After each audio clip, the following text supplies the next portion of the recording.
everyone. It is Colin and Jose, or Jose, as we are better known these days. Jose, how are you, my friend? Yes, I am well. It's the end of my working day. However, without tempting fate, you said something to me when I wasn't well on Friday, and I said, nah. Anyway, overnight, I've got sniffles, I've got the coughs and everything. So I'm hoping that it just goes through me, whatever it is. I refuse to take a test. Just refuse to be sick. Make sure you're taking vitamins with zinc in them. Zinc is helpful. Anyway, I got a regimen. I'll make sure that you're okay. I'll get you after the show. Fantastic, Dr. Cole. Exactly. That's what I should go ask. But hey, we've already got people big upping us in the chat. So real quick, just want to say, hey, we got some guests joining us, some big time guests. We're just waiting for them to call in. While we're waiting, Bobby K said good morning, and so has our favorite Adrian Sroka. I'm kind of surprised that we haven't had any calls in yet. But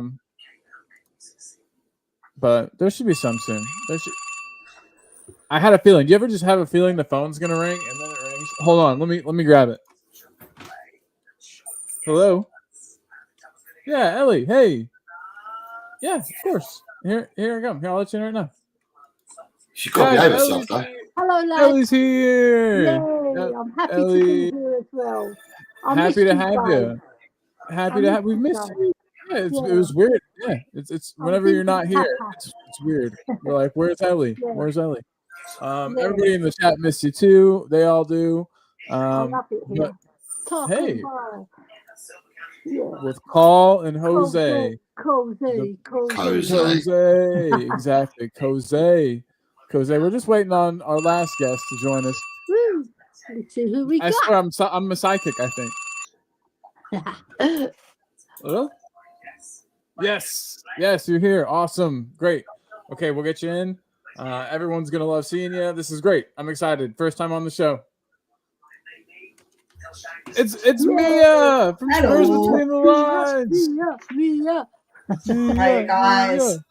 Hey, what's up, Mia? How are you? Yeah, I'm good. I'm not enjoying the cold weather, though, I'm going to admit. It's cold here. Let me look up and see what the temperature is here in Celsius, like you guys measure it. But yeah, it's cold here too. Yeah, but if you say it to us in Fahrenheit, we'll think it's a lot warmer than what it is over here. Right, exactly. It's 50 Fahrenheit, 10 degrees Celsius. It's 10. So yeah, it's pretty cold over here. I'm not liking it either, but it's very good to have you, Mia. You've never been on the show before, as I was saying when you were on the phone. Yes. It's really nice to have you. We've Thank you for been waiting for this day. Of course. First of many that we hope. We hope it's the first of many. Definitely. But yeah, so Jose's got some really crazy things in store for us today. As you probably have seen from the title, we're gonna do just kind of a keeper West Ham day. There's not a whole lot going on in the Tottenham world. It's a little slow on news.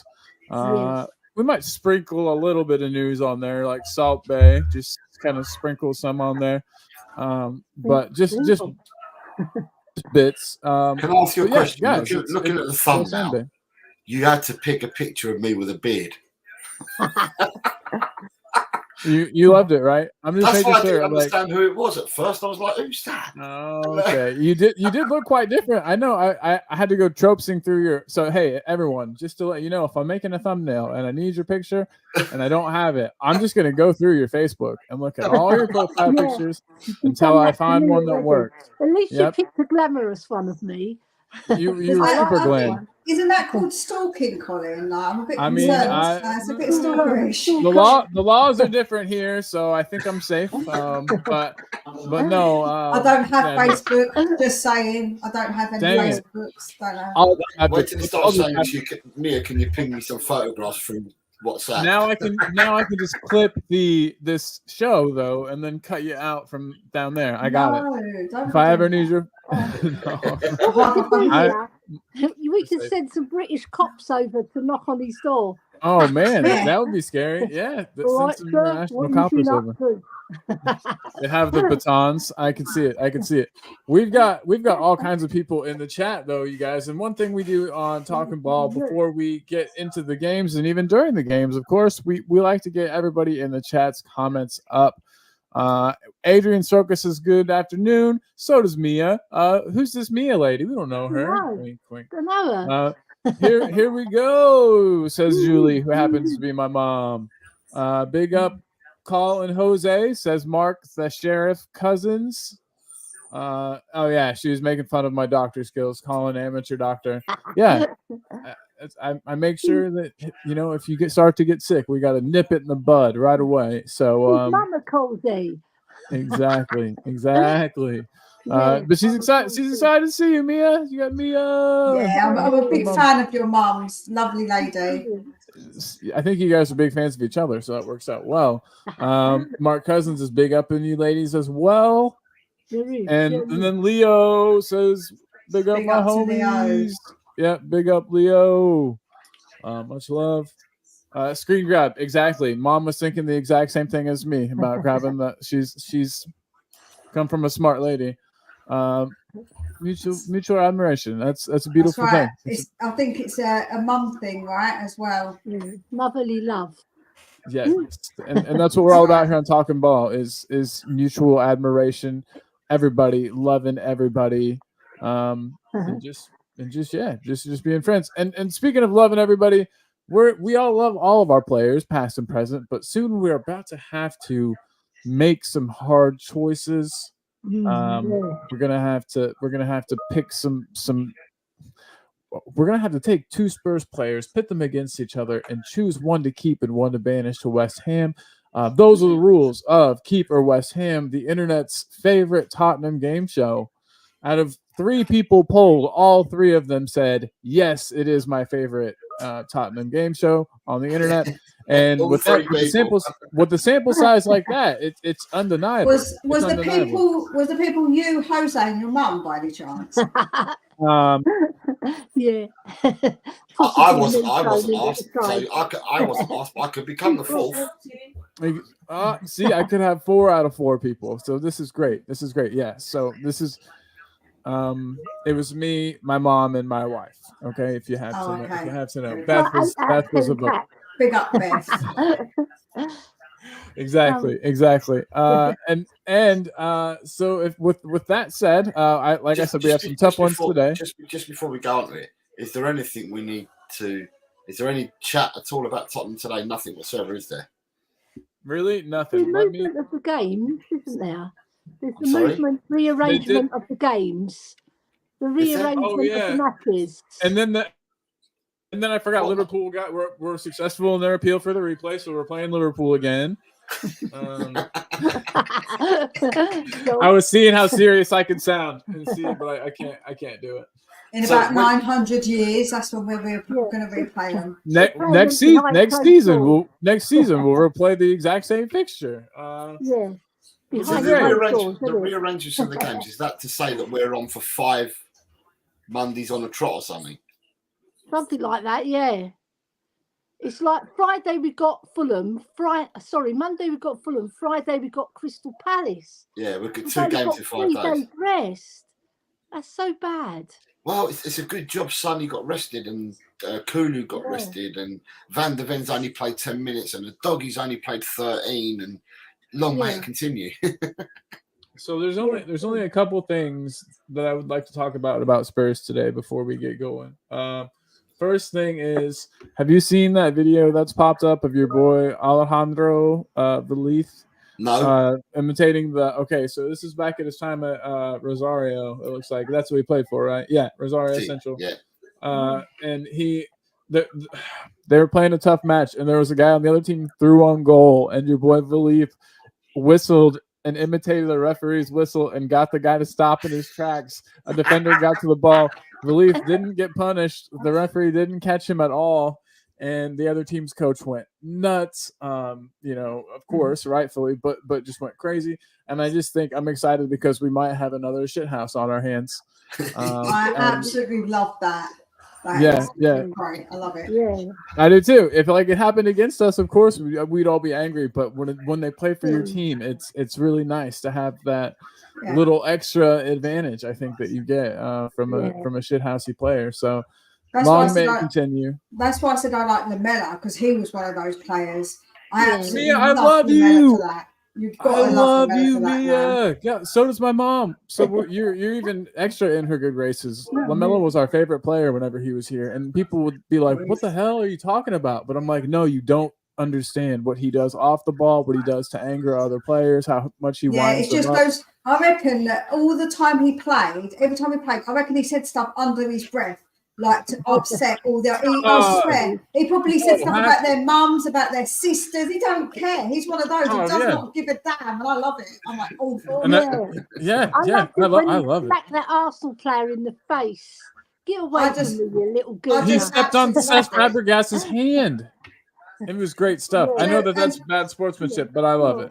I just loved it. No, like when you'd see him standing over players when they fell down. If he just get up, like he was. Get up, what are you doing? It wasn't that bad. Get up. Yeah, I love it. Absolutely love it. Me too. Now we've got Romero to do that, haven't we, Mia? Come on. Yeah, and hopefully now Belief. Hopefully Belief is the same. Romero and Cucurella last season. Richarlison. How did Romero not get booked or something for that? That's sent off for what he did to Cucurella. He just blew murder with it. Absolutely. He was just checking what shampoo he using. Right, he was trying to get a good smell. No, Joe, he was just doing his rough. He likes it a bit rough, and he was just checking if Cucurella did as well. That's all. Yeah. They're gonna meet up later for just like a quick. I'd listen. Are you writing a fan fiction? Because if so, I'll read it. No, definitely write me a fan fiction of Romero. I swear it'd be. I'll keep on interesting. I bet there's a market for it. I bet there's a market. If you wrote it, people will probably buy it. Anyway, Smithy Smith is in the house. What is up, Smithy Smith? Yep. Yeah. He's Smithy to me. I like to give people my they're your own nicknames. That's how you're like, you're mine now, Smithy. I call him the Cat Boy because he's got loads of tattoos. The Cat Boy. I thought you said the Cat Boy, and I was like, oh, how many cats does Smithy have? No, the Cat Boy. Okay. Normal amount of cats, I guess. And Sonny's wife says, hello, Sonny wife. Hey, what is up? I'm glad that you made it over. Big love. We got a fun day. We're doing nothing but keeper West Hams today, Sonny wife. We are just kind of getting some Spurs stuff out of the way. Talking about Belief imitating a referee's whistle to get the other team to stop on a breakaway when he was playing for his old team Rosario Central, and it caused a stir. But they stopped the goal with it, so it worked. The other thing I wanted to point out was just it seemed important. It was a link or something I just saw. Hold on 1 second. Oh, it was just basically Chelsea are looking to get rid of Trevor Chalobah and somebody else. Oh, no, sorry. So, Trevor, are you guys interested in Trevor Chalobah at all? And do you think that we have or Chalobah? I don't know how you pronounce his name. To be honest, I don't say it enough. But do you guys think that Liverpool, even Todd Bowley, Liverpool, whatever, sell to Chelsea, Todd Bowley, Chelsea would sell to us because you know that we don't do business with Chelsea. So, do you think that might change under Todd Bowley? And then B, do you think that Trevor Chalobah would make a good addition to the squad? I'm not so sure about Chalobah. I'm going to be honest. I'm not so sure about him. I don't know if he would be somebody I would want, because don't forget where he'll play. He'll be a backup, right? More than anything. I don't know if he is that good. I'm going to be honest. Yeah, I agree. He almost seems like a Tanganga replacement. Like it's just you know what I mean? Like why get rid of Tanganga if we're just going to bring in somebody who I consider to be of similar quality? Ellie, have you seen anything much of the boy? And do you think he'd be worth having? He's good on the ball and he's athletic, but he's not the finished article yet. Maybe in a few more years when he's got a bit more experience under his belt. But the thing is, we don't want Chelsea's off cuts because we don't like them. We tried that with our managers, and it was why do shit. we want one of their players? And we just leave that kind of stuff. We leave that kind of stuff to the scumbags down the road because they like rejects. They like Chelsea rejects. We don't. We don't do that rubbish. They do. We don't do that kind of thing. We don't do Chelsea rejects. Yeah, except for managers. Yeah, except for managers. But that's fine. Listen, they all they do when they see each other, they all hold hands and stand in a circle and talk about how much they hate Tottenham. Let them get on with it and let their rubbish players go to Arsenal because we don't bloody want them. Yeah, get them. Agreed. We might consider Conor Gallagher though. You never know. Hey, I would love Conor Gallagher at our squad. Replacement. And he spent time on loan, so he wasn't at. He's been at Palace, a team that, while kind of not awesome, at least they're not Chelsea. So that's it. Yeah. Well, my wonderful host and you awesome ladies, are you ready to begin this game show? Can I just start? I like Chalobah. Oh well, that's I expected you to pipe in if you had, but I like him, and as a backup to our centre halves, I think he'd be all right as a backup. Do you think he's a step? You think he's a step above Tanganga? God, yeah, but 1,000,000% he is. God, much better than him. Much better than him. God, and better than Dyer. So I mean, my nan's better than Dyer. She's been dead for 20 years. Do you know what I'm saying? My nan had joined earlier. But Tanganga had potential, but he never really lived up to it, did he? That Liverpool game when he played his debut, played awesome, and then just flatlined, didn't he? Yeah, that was weird. He sort of peaked. He sort of peaked, didn't he? And like a major drop off. The big peak he was is when he told who was it? He told that he's a pussy hole. It was thingy from Zaha, yeah. He went, get up, pussy hole. I love it. That was peak. That was peak Tanganga, and then if your career's gonna peak out somewhere, let it go out with a bang. And I think that's a wonderful place for your career to peak. I would love Zaha, or in the past would have loved Zaha on our squad. Don't get me wrong. I wanted him for a long time, but since he didn't come, fuck him. You know what I mean? He's one of those players where if he was on your team, you would be like, sweet. Do you know what? I never thought that. I always thought that with Zaha, if he was that good, a big team would come in for him and got him. And I don't think anyone did because I think there was something with him that wasn't not as good as maybe his attitude for sure. Man United went in for him. Well, yeah, they had him, but they sent him back. That's what I'm saying. Back very quickly because his attitude and his temperament. You know, he wants to get into a fight all the time, and he's got a bit of a disciplinary record. This is what I mean, is that he on your football. After he went to Man U and got sent back to Crystal Palace quick fast, no one else come in with him for him. Why? Because of that, there's something there that wasn't quite okay for him to be elevated to that next level, and I don't think he would have been good for us. I wouldn't have liked him at Tottenham for that reason. See, I was always of the impression that hey, maybe with better players around him, he would not only play better, but have a better attitude with Kane and Sonny around you. Maybe it would improve you. Seems to have worked with Madison, who was kind of a prick by all accounts. No, I don't think, Joe, what I think it was with Madison, right? I thought this about him too, but I think when he's on your team, you don't think he is. But when he's on anyone else's team, you think that he is. And the way that Madison fitted in, you can tell he's just very confident. He's on that borderline of being arrogant and confident. And he's just at that little border where I think Zaha has literally got a bad attitude problem. I think he just crosses over that line. He crosses over that line a little bit. Yeah, interesting. Sorry. No, I was going to ask about your opinion. So. Couple of things I was going to say is, first of all, it's in below. Please go over to subscribe to me if you haven't done so already. She's at Spurs Between the Lines. She provides regular content. She also does member shows. She does a lot of work and is a valued member of the community. So please go and subscribe if you haven't done so already. It's all there for you. I can't believe she agreed to be on our show today. I was like, wait, Mia has time to be on our show.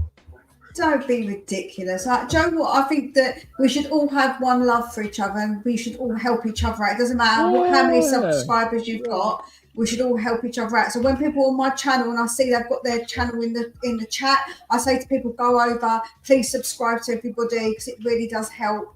You know, I think that we should all be like that with each other. It's not a competition. We can all be on the YouTube like sphere together, and we should all help each other out. You know. 100%, 100%. You are absolutely 100% on it. But legit though, thank you for being on. I'm going to share with you, like, for my lunch today, I went over and I went back in time to the 18th of March 2023. Hold on, explain yourself. Okay, so I was having my lunch. I had a croissant for lunch and a cup of coffee. And what I did is a croissant, a chocolate croissant. I had with a cup of croissant. Croissant.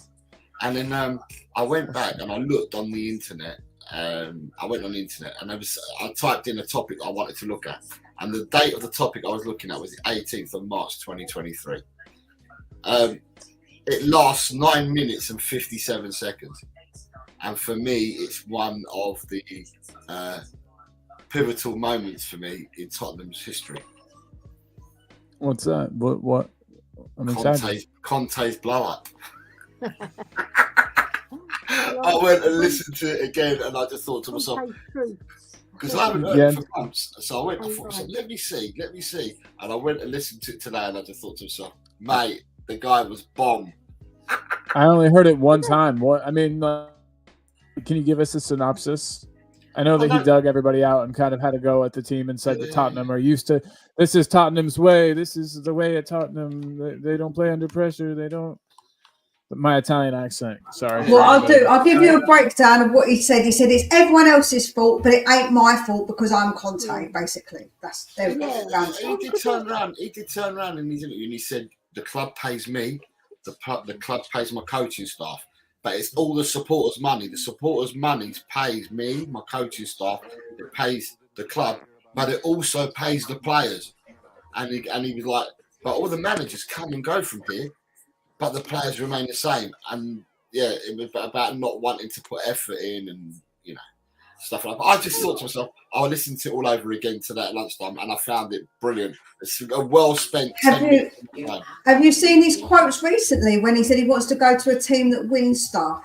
He said has won something recently. I'm like, why do they have to won stuff? Yeah. Yeah. I'm like, why can't you do it? Yeah.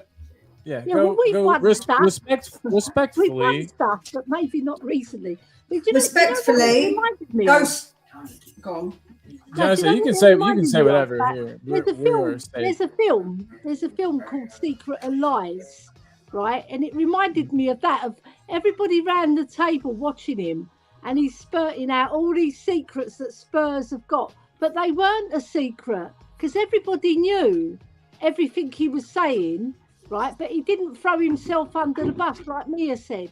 He threw everybody else under the bus, but he didn't take no blame himself, and that was wrong. He should have said, "Look, I hold my hands up as well. I made mistakes," but he didn't, did he? Well, respectfully, he can go and swivel on some spaghetti when the sun don't shine. Hey, I agree, and you could say anything you want here. You could say you can't say anything. That's there are people that would go overboard with that, but you can say almost anything you want here. So I think, man, I want to keep it kind of PG too, but respectfully, he can go do one. And no, I think it's pivotal, mate. What he said, I think it's pivotal because it made a lot of people wake up. He said something that a lot of us thought. So.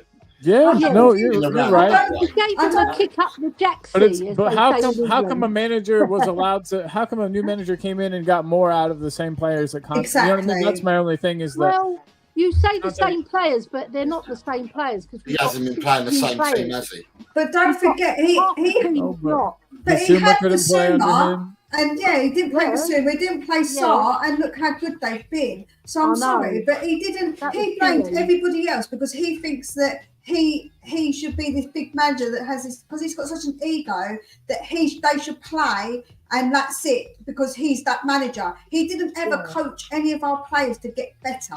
What players did he actually improve? He played Lloris, he played Emerson, he played Dyer, he played Davis, he played Tanganga, he played Sessegnon, Sanchez. He did Sanchez. He When didn't play Romero Sarr. was injured, He brought didn't in play Sanchez. Sarr. He didn't play Bissouma. So you know, That's what I'm saying. He at didn't play them. Why not? Yeah. He could have played them. They were good Really enough. stupid. We can see how And good they are. he left poor Højbjerg and Bentancur in a two-man midfield. Just get tackling overrun 4 players. over and over and over Fair on again. the team. Yeah. No, that was bad. That was bad management so right there. bad. That was bad. But real quick, I just want to shout out. We haven't done it yet. Big up to Chris Peters and Wayne Bonner and our newest Patreon member, Soji. Farande. I need to. Yeah, I was gonna say I'm gonna need your help on the spelling of that. Maybe you can put it in the. Yeah, could you put it in the private chat so I can add it to the banner? I'll have to do it. I'll have to WhatsApp you because I haven't got my phone with me. Okay, no worries. We'll get that in there. But he is a gent that we met yesterday, and I want to really just say I appreciate you, sir. You're a good man. Thank you, guys. I never really know exactly what to say here because I'm bad at this part, but thank you, and I really do appreciate it. So does the channel. You're helping out. You're helping us grow. But guys, I think. Oh, Daniel E. Big up, Daniel. Daniel's a cool dude. Just met Daniel within the past, I don't know, week, 2 weeks. Daniel's a cool guy. Daniel, if you ever decide you want to make your appearance on the show, let us know. We can get you on, buddy. I know a guy. He's to my right. This guy over here, he has to agree, but if he says you're cool, then you're cool.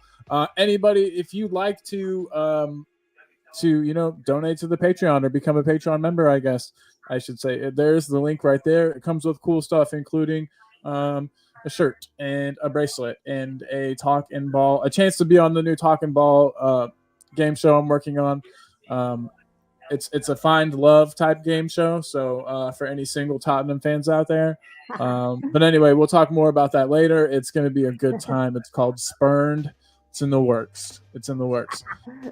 So yes, thank you. And hey, everybody, Mia, Spurs Between the Lines, the link is right there. It's clickable. It's a hyperlink. You should be able to click that and go right over to her channel while still having this open.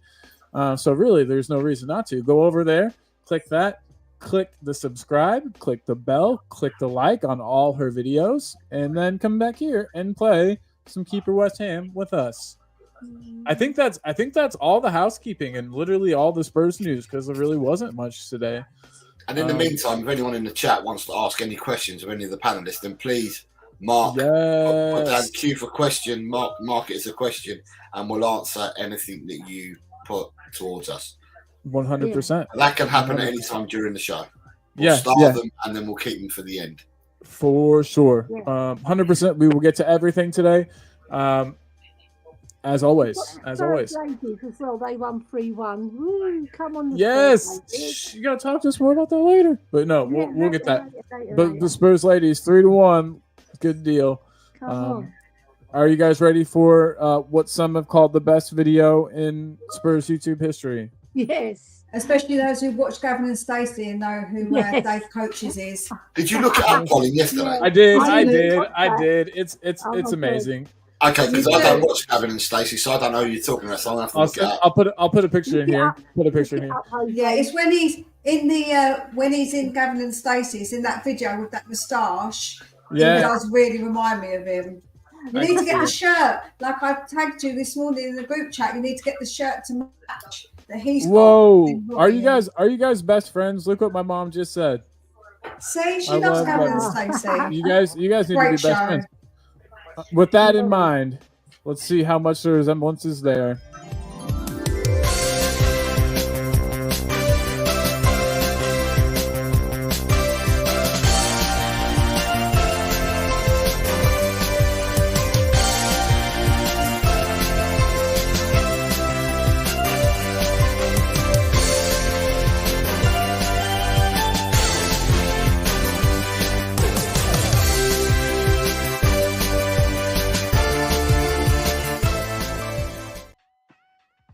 Ladies and gentlemen, as it said in the intro, it is now time for Keeper West Ham, the internet's favorite game show in which you must decide which Tottenham player to keep and which to send to West Ham.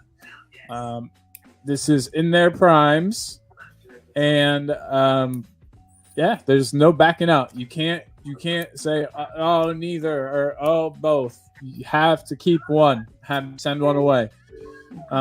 Yes, hit that like button on your way in during the show or as you exit. It's all free and helps the show 100%.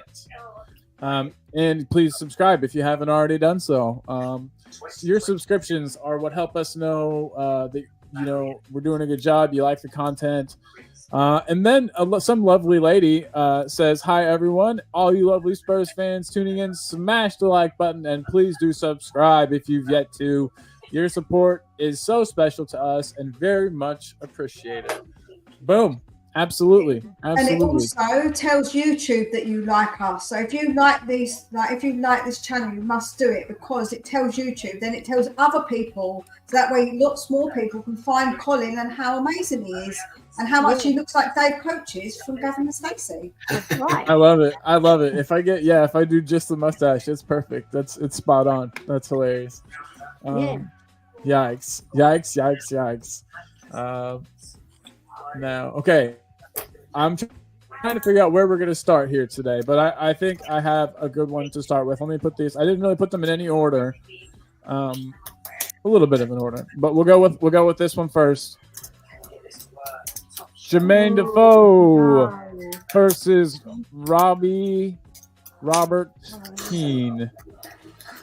I wonder how many people in his life called him Robert ever. I bet not very many. But Robbie Keane versus Jermaine Defoe. It's a tough one. I'm starting out tough because that's a fun way to get the show started. It's not an easy one. They were both, strikers for this goal club, prolific strikers. Both kind of poachers, foxes in the box. But Jermaine Defoe could score a belter. I guess they both could. But still, I feel like most of their goals came from in the box. Their movement was good.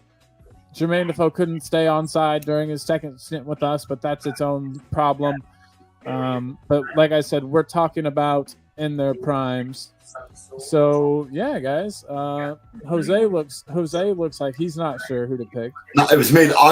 These are mine, so I know already. I think we should start with our guests today. Come on. Well, I was just saying, yeah, you just looked like you were unsure, but no, I'm all right. Let's go with Mia. Go on, Mia. That's what I was going to say. Yeah, Mia first dibs. I probably saw more of Defoe. I'm going to be honest, and I would probably say Jermaine Defoe. I really like him. I think that he was a great person as well. Like he was lovely. I do really like Defoe as a person too. Yeah, I think he was a great goal scorer for us. He's quite up there as well within our top goal scorers, I'm sure. He's not. I think he's not obviously top, but he's quite up high. So he did score quite a lot of goals for us, So yeah, I think Defoe for me. Good choice, solid choice. I'm looking up his goal tally right now as we speak. He scored 143 goals at the club, which is impressive. Those are in his 2 stints, of course. So yeah, Mia, good answer, good choice. I think that's a solid one, and I all your points are good and have influenced my decision. Ellie, what have you got to say, Ellie? What say you on this?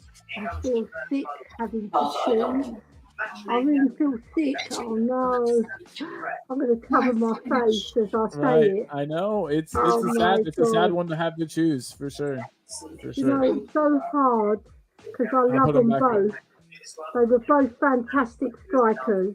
You can't really separate them because they both scored skillful goals, individual goals that were out of this world, and they both scored belters. I remember Defoe scoring one. I can't remember who it was against. I know what you're talking about. He went on a run and he just bashed it in, and then against Fulham. Was he kind of on the left-hand side? What a volley. Yeah. And the one against Aston Villa, when he hit it right into the top of the... Oh, no. Why did you do this to me, Jose? I know. It's Jose. Everybody blame Jose. I'm going to go for Jermaine Defoe. Because I love him as a person as well. right? Just like me, I love him as a person. I think he's a great ambassador for our club. He's with our club at the moment. I think he's with our And the story of how he gave Kane the jersey. Yeah. And said, hey, there's goals in that number, kid. I have to make a decision, don't I? But it's so tough because I love Robbie Keane. I love him. Yeah. Right. Just to help people along, right? Who's first? Robbie King. Right. Robbie King scored 91 goals for Tottenham. Yeah. In 2 stints, he scored 80 in his first stint, and he scored 11 in his second stint. Yeah. Jermaine Defoe was actually at Tottenham for 3 stints. 3 stints, yeah. He scored 43 in his first stint, 47 in his second stint, and in his last stint, he scored 1. So he's also scored 91 goals for Tottenham. Yeah, but that's in the domestic league. If you look at all time, he's actually scored 143 goals for us. Yeah, in cup competitions as well. Yeah. He scored 143 total. He's our 6th big top goal scorer. But it's interesting because these 2 players, and there are some other players that have played either past or no, I think it's been the past pre these 2 players who were also forwards who came back to do 2 stints at the club. So Tottenham have signed 4 forwards or re-signed 4 forwards that they've sold on. Yeah, Peter Crouch. Robbie Keane supported Liverpool and he wanted to pay for his boyhood club, and then within 6 months he was back at Spurs. Yeah, that's gotta tell you something. Maybe that influenced old Del Boy, because Del I heard was on his way to Liverpool, and then he ended up coming to us instead. Yeah. But yeah, I like that. I like him a lot. What about you, Colin? You have a go. What are you saying? Jermaine Defoe, like Mia, I saw more of him. He always. He was a special striker, and just that he was never afraid to have a shot. He backed himself from any angle. At times it was frustrating, especially during his second stint. But he stepped up and tried to put the team on his back whenever we needed a goal. And I think that says a lot. I mean, and he just has the benefit of me having seen him play more. But he did well. He is a small man, very small man that was able to lead the line. I don't know. He was a real cool player. And like everybody else says, really nice guy. Really, really nice. Of course, I have to agree with Kate though. King's celebration was pretty good though, to be fair. Yeah. Like the little cartwheel and a yeah. Yeah. And then with the chat, I'll go to the chat. So Adrian Soker's saying, keep the foe. Boom. Mum's saying, I wasn't really around for Robbie, so I guess I picked Jermaine. That's what we're saying. Kate. Hello, Kate. She says, Kate, hey. An absolute fox in the box, and sharing with us that they're currently, if I can show it, they're currently eating roast chicken. Nice. Yum. Coming right. Isn't that a euphemism? Isn't that a euphemism for something? Just saying. And then Mum saying, 5 goals, didn't he, against Wigan as well? Yeah, Defoe did, yeah. Yeah. And your mum saying, plus Defoe's a true gem for his friendship with that cute little kid who passed from cancer. Yeah. That's what I was saying. He's just an all-round good egg, isn't he, Defoe? He's just such a lovely, lovely guy.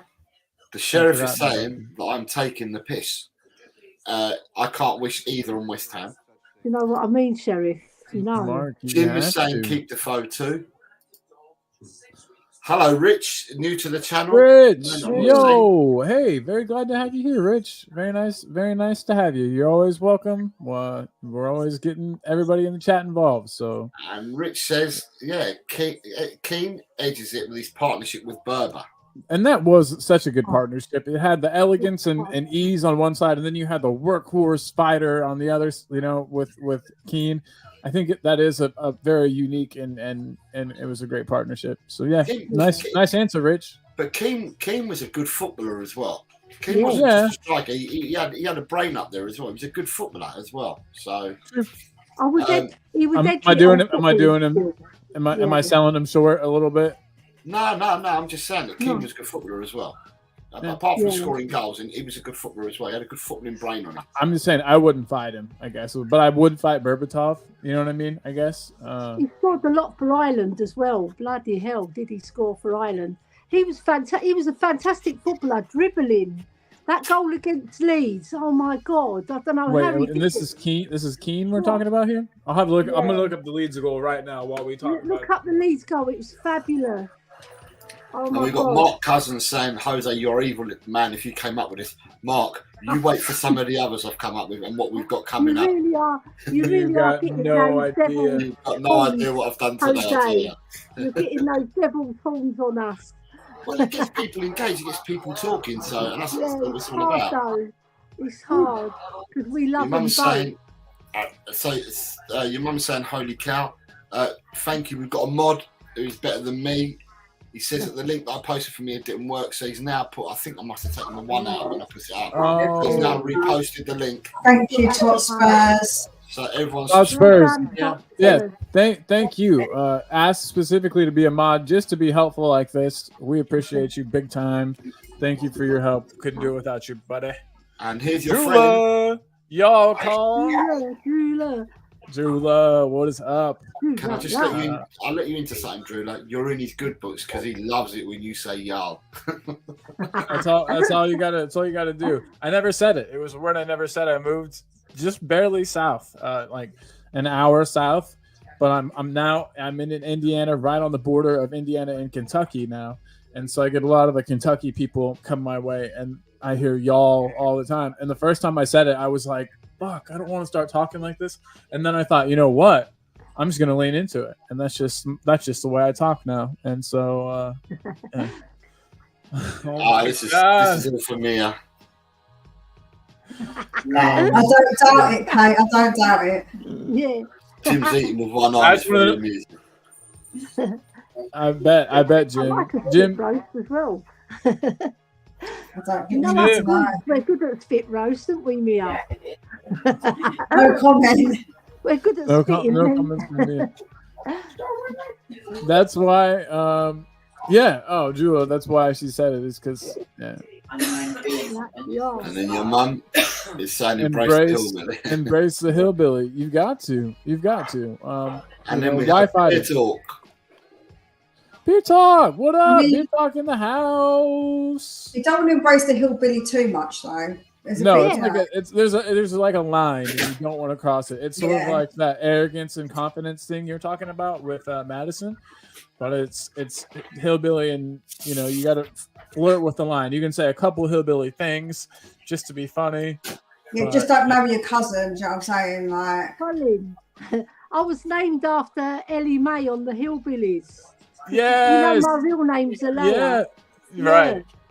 That So I like the Hillbillies. Awesome. Come on, That's the perfect. Hillbillies. yeah. Come Grandmother. on, the hillbillies.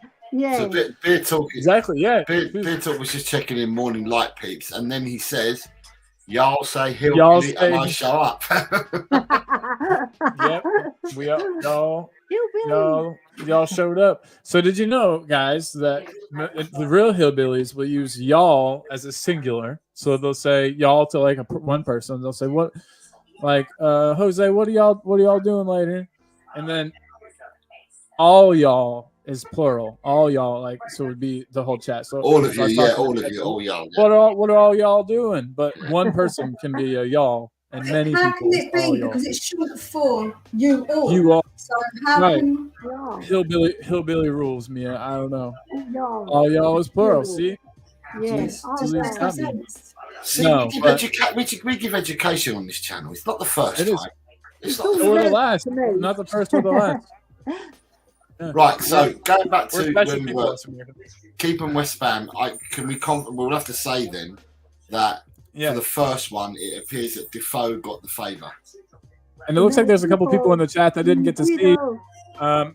So I had to do some clever last minute like fixing of Keen's arm. He doesn't have a bunch of weird like scars under on the bottom of his arm. Yeah, look like it just bubbles. looks like Looks he like does. a bingo ring. He got burned. He got burned down there. It's some scarring. But yes, everybody like and subscribe if you haven't, please. Please. I'm not begging you, but I'm just saying if you like it, might as well subscribe and like the show. But yeah, guys, anybody who hasn't had the chance to vote yet, Keane versus Defoe, keep one, send one to West Ham. What have you got? What do they got? Okay, nothing new. But if you guys have a new one, any answers, I mean, throw them in the chat. We'll get it up. Our next one is going to be another really tough one. I'm just actually I'll save that one for later. I'll save that one for later, but this one's still tough. We got Zakaria and Palacios. Is that how you pronounce his last name? Didier Zakaria and Wilson Palacios. Okay. Boom. Quite easy for me. Okay. So it's Mia. Mia, over to you first. You're the newest guest, so for you. Oh, no. Can I have more time to think about it? Yeah, please? okay. Ellie, you said it was easy for you. Yeah, So quite go easy ahead, for Ellie. me. Wilson Palacios. Come on, Dad. And why not? The reason why, Didier Zakaria had the brilliant engine on him, right? But he didn't have the minerals like Matt Palacios has got. He had a lot of things about his game. He was competitive. He was a fighter.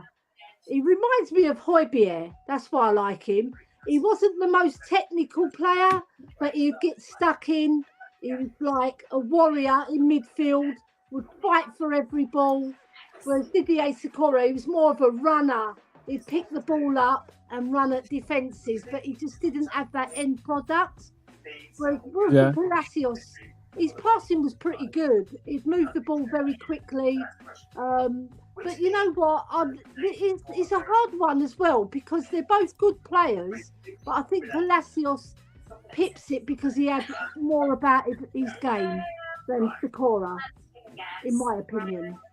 No, that's a good answer. That's a good reason. And it does seem like you really do like those workhorse type players, Ellie, the ones that get in and get the job done, get the dirty work done. I had workhorses next to me, and I really did appreciate their hard work. They allowed you to be skillful. Yeah, exactly. Yeah, without those guys, you wouldn't. The beast in the other players, you know? Exactly. Yeah. Exactly. So can I tell you guys a secret? This is one of the ones where I'm just learning because I don't know either of these guys. Fair enough. So I'm gonna make you go next. So if Mia still needs time, Mia, do you still need time? Yeah, I'm just doing like a bit of like a recap of it, like some stats on both of them. Okay, all right, cool. Right. I'm having a little decide. All right. So for me, I'm gonna say that I felt equally they were both the same type of player. A midfield person that we needed to work for us and that. But I feel that Palacios played in a team that had better players than when Zakaria played, because Zakaria always seemed to be lonely and fighting a losing battle. But Zakaria came up and he used to come up against 2 and 3 midfielders at a time, and he always used to fight for the badge. But I think he didn't have the players around him that Palacios had. And I think that goes unnoticed as well. So it's a difficult one to call because they're both playing in different eras and different teams. But they equally both did the same. Well, they were brought in to do the same kind of job. But I just felt that Palacios played with better players. So the more workman-like for me would have been Zakaria. But he was always fighting a losing battle for me. So I don't know whether that helps anyone or dissuades anyone from their decisions. Or did you want me to decide? Sorry, but decide, please, if you don't mind. I think you can go ahead and okay. Yeah. Palacios is my answer. I'm gonna go and pick Zakaria. Whoa! I was thinking Palacios. Palacios is who I would choose based on what you said, and also based on what I have heard about him as a player. Kate, just the girl who loves Spurs, is agreeing. She's in agreement. So yeah, Mia, what has your science and studies led you to? It's hard because, like you say, when they play with the players that they play with, it's really hard to sort of judge. But I've got to agree. I think Palacios does edge it slightly. I think for me. And didn't something really, really bad happen to him? Like his brother got like murdered or something while he played for us. I'm pretty sure that happened. So let me Google this. I'll tell you what, I've just seen Drew, for this alone, if this is true, Drew is saying Palacios, he lives near my mum and he still wears our gear. Way, God, I love that. If that's the case, So- Drew, that and he still lives near, if he that's still my lives near you, brother then as that's well. superb. Because her mum and my brother are married. My eldest brother Louis. Yeah, that's a big shout out for my brother Lou. Yeah. So guys, this is so I was right about Palacios. Big shout out to Ellie's brother. Big shout out. Sadly, Palacios did have a brother who was kidnapped and murdered while he was a Tottenham player. After his brother was kidnapped, he didn't even ask to go home. He just showed up because we had a match to play. Redknapp had to like get him to go home. Because he wanted to. I don't know. He sounds like an incredibly strong person mentally. Like that's insane. That's two of our players that happened to. Serge Aurier as well.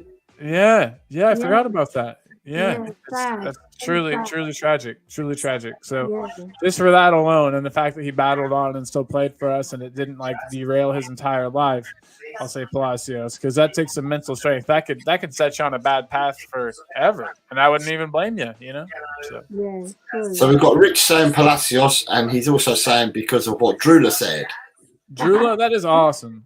That is awesome. Your mum, your mum is saying it's tragic what we just talked Truly. about, and she also remembers It really is. about Aurier. Yeah. Yeah. It's truly tragic and unfair. And But Mr. Sean- Adrian, Yeah, lightening the mood. Yeah, it just says if you love being a Spurs fan and you love being top of the league, subscribe to the channel and smash the like button, please. Come on. Yes, come on. Do it. We were at 139 at the beginning of the show. If we get that to 139, 339 at the start of the show. If we could get that to an even 340, that'd be sweet. It's a nice even number. I like it. So let's see if we can do that. See if we can get a sub during the show. If you're watching this and you haven't subbed, I don't know. Think about it. You know, give it a shot.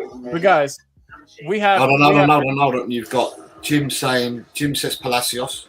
Oh, okay. Come on, Jim. Come on, And Jim. good afternoon, Chris Peters. Chris Peters, Patreon member himself, says, "Hi, Call, Jose, Ellie, and Mia. Just joined the watch along. Hope you all are doing well." And then he's bigging up Adrian, who is a legend. Adrian is a legend. And so are you, Chris. Big up to you, man. Hope you and the fam are doing well. Hope you're good, man. We'll have to catch up soon. What's at me? So should we go to number 3? Let's go to number 3. I like this one a lot. Yes. We've got. Yep, and so I don't know much of how do you even pronounce the first gent's name? I'm so embarrassed. Freddie Canute. Canute versus Emmanuel Adebayor. One of my favorite Tottenham players, but just for like silly reasons. I loved Adebayor. I know a lot of people didn't, but I wasn't paying his wages. Who cares? But guys, Adebayor or Canute? Is that did I get it right? Yeah, Freddie Canute, yeah. Canute. Okay. Well, guys, it's got to be Adebayor. Come on, think about it. Think about how on his day he was literally unplayable. On his day, you could know what he was going to do. He would just do it anyway. I don't know if he could have replicated his best form even half of the time. We wouldn't have had a chance at having Adebayor. He was that. Sometimes he was literally that good. He's super, super, super athletic. His ball control and everything for being such a big man was great. I don't know. I loved me some Adebayor. I'm a little bit of a fangirl, I think, but he was he was that good to me. Adebayor, we used to hate you, but not anymore. Absolutely. Keep Canute, says Adrian Soka. Wow. We're gonna have to keep Adebayor, Freddie Kinshute. I like that. I would keep Adebayor just purely for the knee slide that he did when he scored against Arsenal. That was immense. That was literally the best. Why did he get booked for that? I guess like inciting the crowd or something. Oh, because the refs are words can't say, but I want to.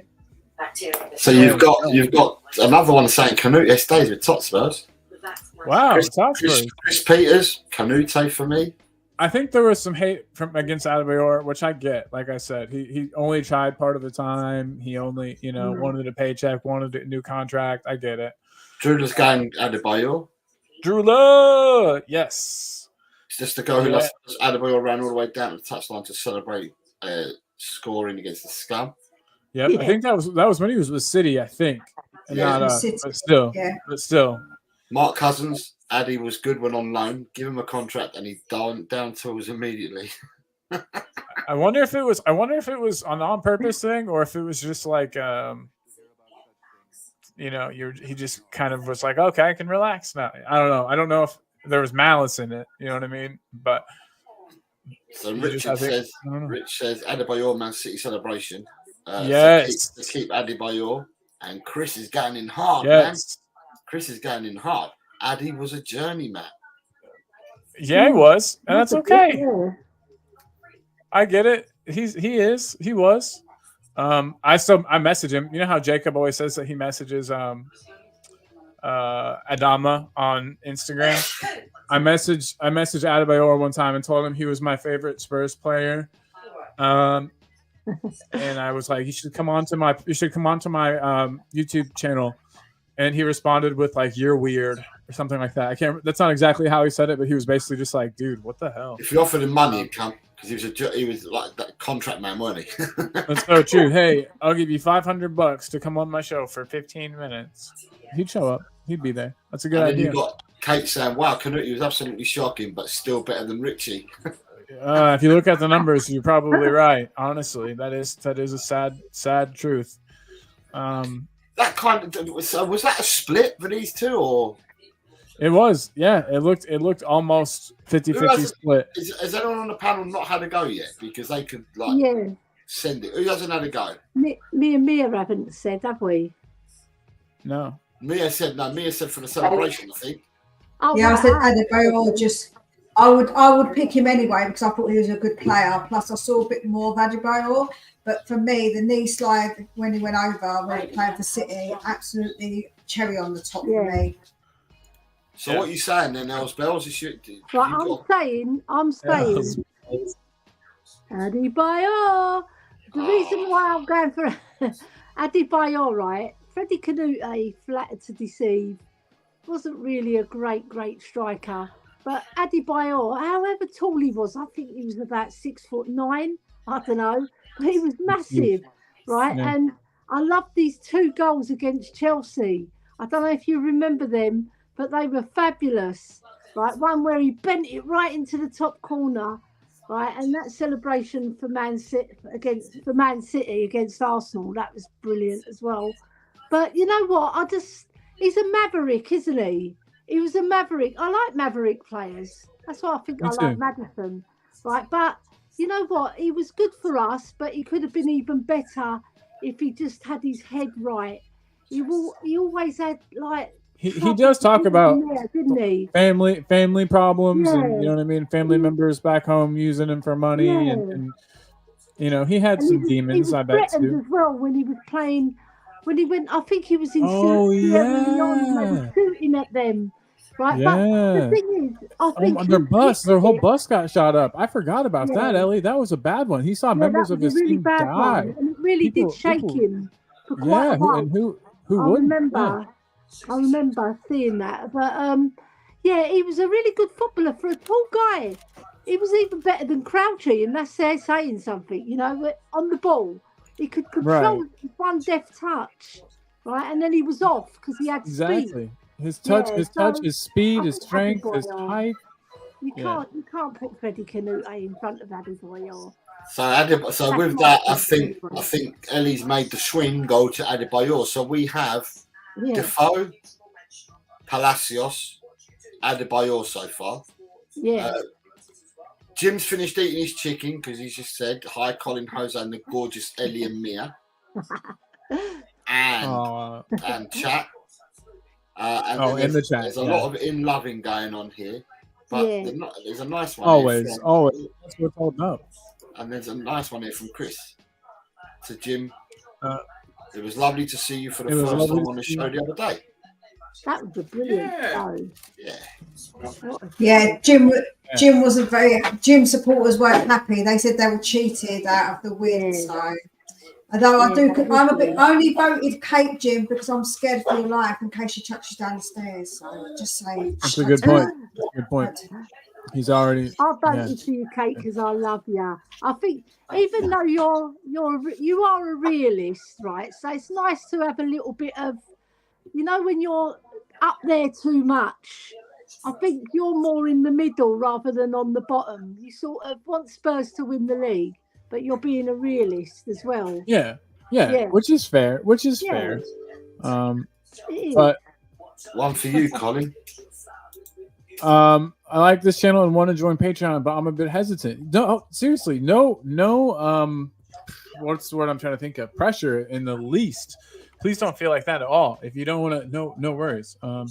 It's just my way of doing YouTube memberships without being able to do YouTube memberships. But we're not that many subs off. We're gonna be there soon. So you gotta hit 500. Gotta get 3,000 watch hours. We're gonna have that soon. Carl Simpson, hello. Hey, Carl, how are you? Hope you're well, mate. Sonny's wife, no worries. Big love, Sonny's wife. Carl, yeah, Palacios was upgraded by Sandro. Yeah. I think that's the way it appeared to me. And then you've got Love You More, Ellie. Oh, that's so nice.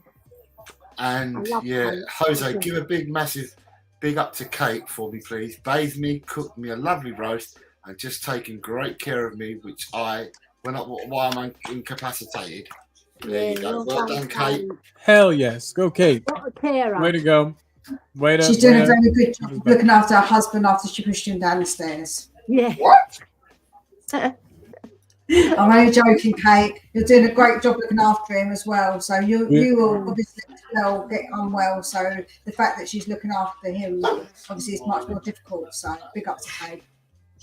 Says because I feel I'm not recognised as a Tottenham fan because of my biased nickname. I receive similar treatment on other local fans channels. It might be similar here as well. Sonny's wife, nobody has ever said anything other than good words about you, and you're very positive every time you come into the chat, and also very informative with the Korean things that you tell us. You've helped us out enormously, Sonny's wife. So we appreciate you. Yeah, and we know that you're an actual Spurs. You know what I mean? People who get on other people for like what types of fans they are. Like, just be a Spurs fan. We're all just Spurs fans. That's what we all are. And you've also brought friends to the channel that support other teams that have always been welcome as well. So well done. Join and have fun. Yeah, we love having you here. Thanks for being here. No one here thinks a single bad thing about you. She says she's thinking about it. Yeah. Hey, no pressure. I just want to stress that your liking and subscribing is awesome. And then for you've me. got Chris Peters saying, Sonny wife, we love you here. You're amazing, from Chris. Nice. And then you also got your mum saying, big up Sonny wife. Big up. Yeah. Mom's a good lady. She's a nice one. And Carl Simpson has gone, everyone is welcome. We are all Spurs for our sins. Yeah, no kidding. What did we all do in a past life to be Spurs? If she ever goes to a Spurs match, I'll look after her. We'll meet up, Sonny wife, and we'll try and see if we can get an interview with Sonny before you as well. You hear that? Look at that. It's brilliant. Boom. Boom. You got the VIP treatment, Sonny's wife. So while I've got this on, Sonny loves the Korean fans because they all support him. They're fantastic. while I've got this on the screen for people to read, can we go to number 4, please, Colin? Yes, we sure can. Number 4. Somebody do.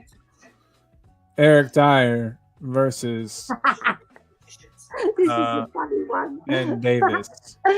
So remember, these are 2 current players. I know. And that's the reason why we put it in there. We've done a mix-up today, so we put 2 current players. We put 2 current players in there. Yeah. 2 current world beaters. He's seen more action than Dyer under Ange Postecoglou, hasn't he? So who wants to go first on this one? Ben Davies. Ben Davies because he's not Eric Dyer. Is that your reasoning behind it, Mia? Because Eric Dyer, because he's Eric Dyer, he had okay times with us, like okay.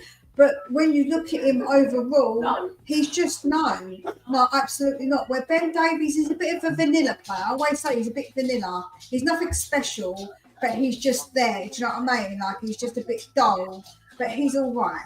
He's not awful like Dyer is. Dyer makes so many mistakes. It's ridiculous. Absolutely ridiculous amount of mistakes that boy makes.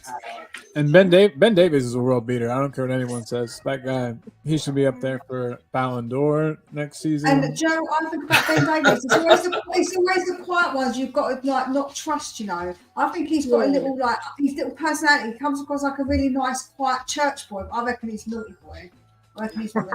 You're probably right. Looking as well, you know, he's quite a cutie. I'd kiss him. Ben Davis. I've always defended him. I think he's a lot better than he gets credit for. In Conte's first season, I called that he was gonna make that left-sided CB position his. He did, and played the rest of the season. I don't know. He's just like fine, and you need some players on your team that are just fine. And so that's you. So you're saying Ben Davis then, Cole? Yeah. No, I'm actually not. No, who are you going for? Dyer. Oh my God! This is in their primes. This is in their primes, guys. So Dyer, when he played that hybrid center back, center mid role, where he kind of was a defensive mid and would drop back to the 3, or drop back to help. So you're giving it to Dyer for 1 season, the first season he was at Tottenham. His prime, yeah. His prime. No, but it's close. Ben Davies is good, but I don't think he was ever great. Man United never wanted him. I also just want to stir the pot a little bit, and I want to get people upset. So Dyer's my choice. The whole fan base coming to your house. Ellie, who are you going for? Right, I'm going Ben Davies all day long.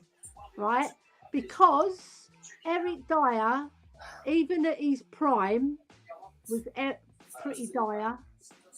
He had a few good games, I'll give him that. But Ben Davies, the first season under Conte was immense, especially against Liverpool. Oh my God. I thought I was looking at a new defender reborn, right? Because he had the most brilliant, he made so many blocks. He got his body in the way, he got his foot in the way, he got his head in the way. He was immense that season, and I bigged him up big time. But then the next season, he was Ben Davies again. He forgot that he was a brilliant footballer in that season. But he's just a better passer of the ball. He can bring the ball out better.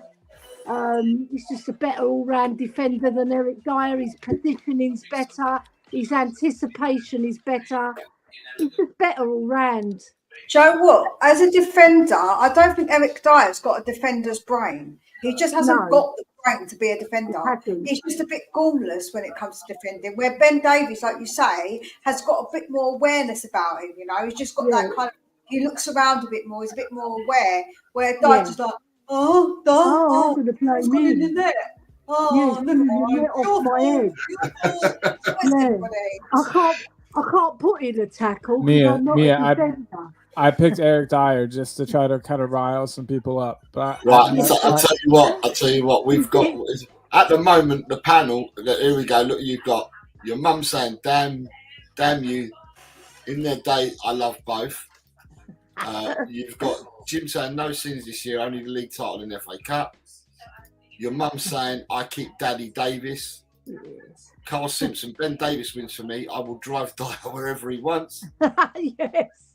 Lee You've Smith got is the Clifford Dover near me. Just saying. Can we dump him at West Ham, East Ham, North Ham, and South Ham? You've got Lee Smithy Smith saying Davis. Smithy Smith. Jim saying, oh my God, Jose, wish you had made this easy for me when I came on the show. Jim, I've got more to come today, mate. There are some belters still to come. Yeah, you know. You've got Kate saying Davis, hashtag anyone but Dyer. Yes. Hot Spurs is saying Davis has to stay in case Levy is watching and thinks we want to keep Dyer. No thanks, Davis stays. Ronnie, big up. Ronnie's a name that I've not seen in the chat before. So welcome on board, Ronnie. Nice to see you. Ronnie says Ben Davis gets so much hate. Love him. Drula's on Davis all day. Diabolical can go for that video Jacob plays. Yes, true. I forgot about that video. Yeah. Mum's going, Dyer and Deli was such a fun bromance when they were kids.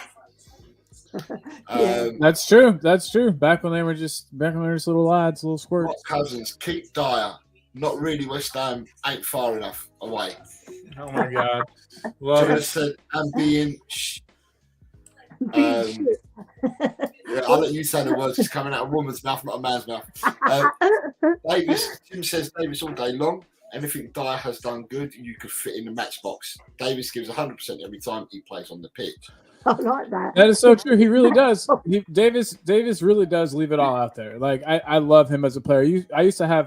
I got rid of him because you can only have 100 pictures on your StreamYard account, and I have way too many. But I had some Davies ones I always used to put up. I love him. I really do love Ben Davis. So, and then we've got there is so much disrespect for Dyer everywhere. When he Thank started, you, Chris. He was great for us as a defensive central midfielder, but his choice of moving to central defender ruined him. From Chris Peters, my man, He moved out of midfield because he turns like a fridge, so he wasn't any good in.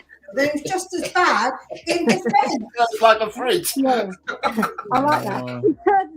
Remember that goal? Remember that goal he scored on his first match? Like a broken fridge as well. One that's not working. He was playing right back in his first match. Scored from the left back position. The guy was everywhere. I don't know. I think he might be one of those players that tried to put on too much muscle. He was kind of skinny and slight when he first came compared to how he is now. Maybe you know what I mean? And I feel like he moved around better. Sometimes players bulk up to their detriment, I think. You know what I mean? Where I'm like, hey, maybe stay skinny. If Dyer got a warning an hour before the Titanic saw that iceberg, he still wouldn't have been able to turn. Trust me. Because it takes a hard time. It's a long time to turn boats. It's hard to turn a boat, Mia. Okay? That ship is sunk. We have Jacob. 3 hours. Do you know what I'm saying? Like, honestly. Jacob, what the fuck did I just tune into? Waffle on the entrance, I guess. Hey, who are you picking, bub? Carl Simpson says, ironically, Dyer's best performance for us was a goal against West Ham on his debut. Kate says, I'm subbing now, Colin. we're back to 338. We have Ronnie, who says Dyer has never been good. Never. I'd argue in that first season with Pachi was fine, but I could see the argument. Says, if Dyer gets a new contract, I'm blaming you, Cole. Yeah. Chris is saying he scored against West Ham. Yes, exactly. You also have Carl Simpson saying Daniel Levy in his office watching this going, Colin, you said Dyer, new contract it is.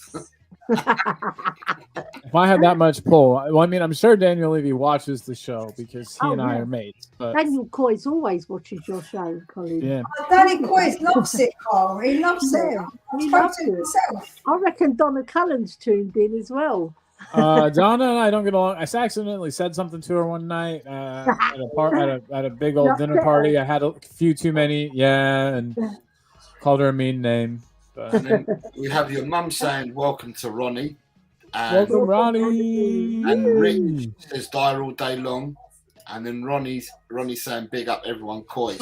I'm really sorry. I'm saying Dyer, you need to get your head checked. Go now to a doctor. Why would you? Psychiatrist. Seriously. All right, Right. all right, you guys. So At the moment, the state of play is we're keeping Defoe, Palacios, Adebayor, and Davis are the four that are being kept at the moment. The other four are going to West Ham. Yeah. Boom. Okay, so Well, Colin. if you thought those were hard. Cole Yeah, Simpson's you ready? driving them all. But leave the last three that I sent. Leave them for the last three. So what's our next one? And by the way, anyone that hasn't done so already, please like and subscribe. If you don't want diet, please sub and subscribe. Jim, what do you reckon on this one then, me son? Oh, yes. This is a nice Jurgen one. Klinsmann. Can I add? Teddy Sheringham. Can I add that when we did Defoe versus Keane, I said there are 4 forwards that Tottenham have brought in twice. They've had 2 spells with us. So we've had 2 already, and these are the other 2 that have had 2 spells with us. So, yeah, it's over to you, girls and boys from the chat, and to our guests on the panel. Who are you keeping? Who are you West Hamming? This is a tough one. This is a real tough one. It's a tough one, but it's quite easy for me. Go on then. I'm just saying, like Teddy Sheringham, what a player. He wasn't just a striker. He was a true footballer who had the most beautiful touch, the most beautiful vision. He was the all-round striker that you Beautiful want. Face. No, not much pace, but... No, face. I said face. My fault. He had an intelligence, football intelligence and craft, and the knowing where his teammates are, and the corner kicks that he derived. I don't know if you remember the corner kicks that they done, where he used to go to the edge of the box and then bang it in. Fantastic. But he was just a fabulous player. But Klinsmann was as well, but in a different way. Like, he was like a gazelle on the football pitch, the way he ran. Class on legs, I called him, right? But I can't put him in front of Sheringham because Sheringham was a better all-round footballer. I just feel that he had it all, the vision especially. He could see things other players couldn't see, you know, and he'd craft out a goal for us out of nothing. So I'm going to put Teddy. Teddy is my boy. Yeah.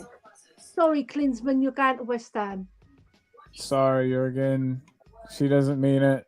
Mia, what do you think? God, this is so difficult, but do you want to think about it?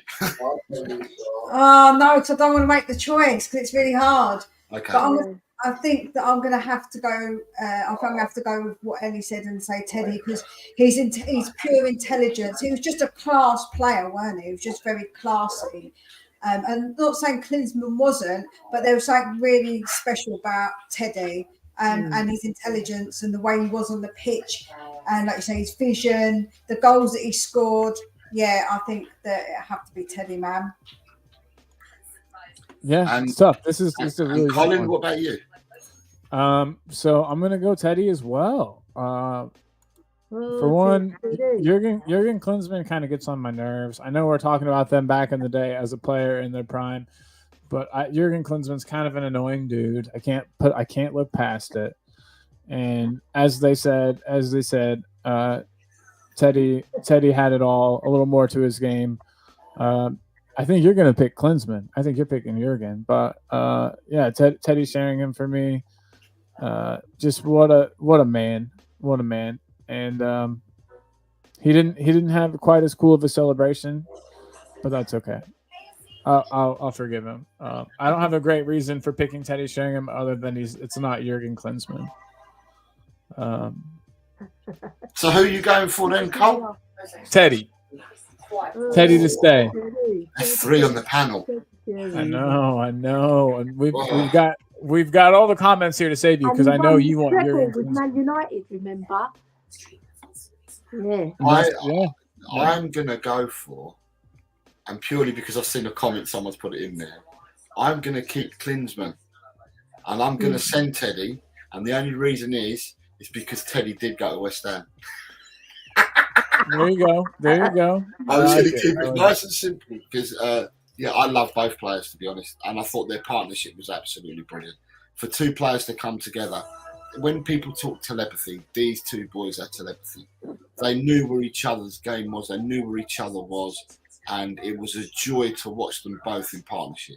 For everyone that saw them both in partnership, they saw something blossom there. And the fact that a lot of players turned around. I mean, a lot of players have turned around and said that they love playing with Teddy Sheringham. So it shows that his peers all thought that he was a great footballer with a great footballing brain.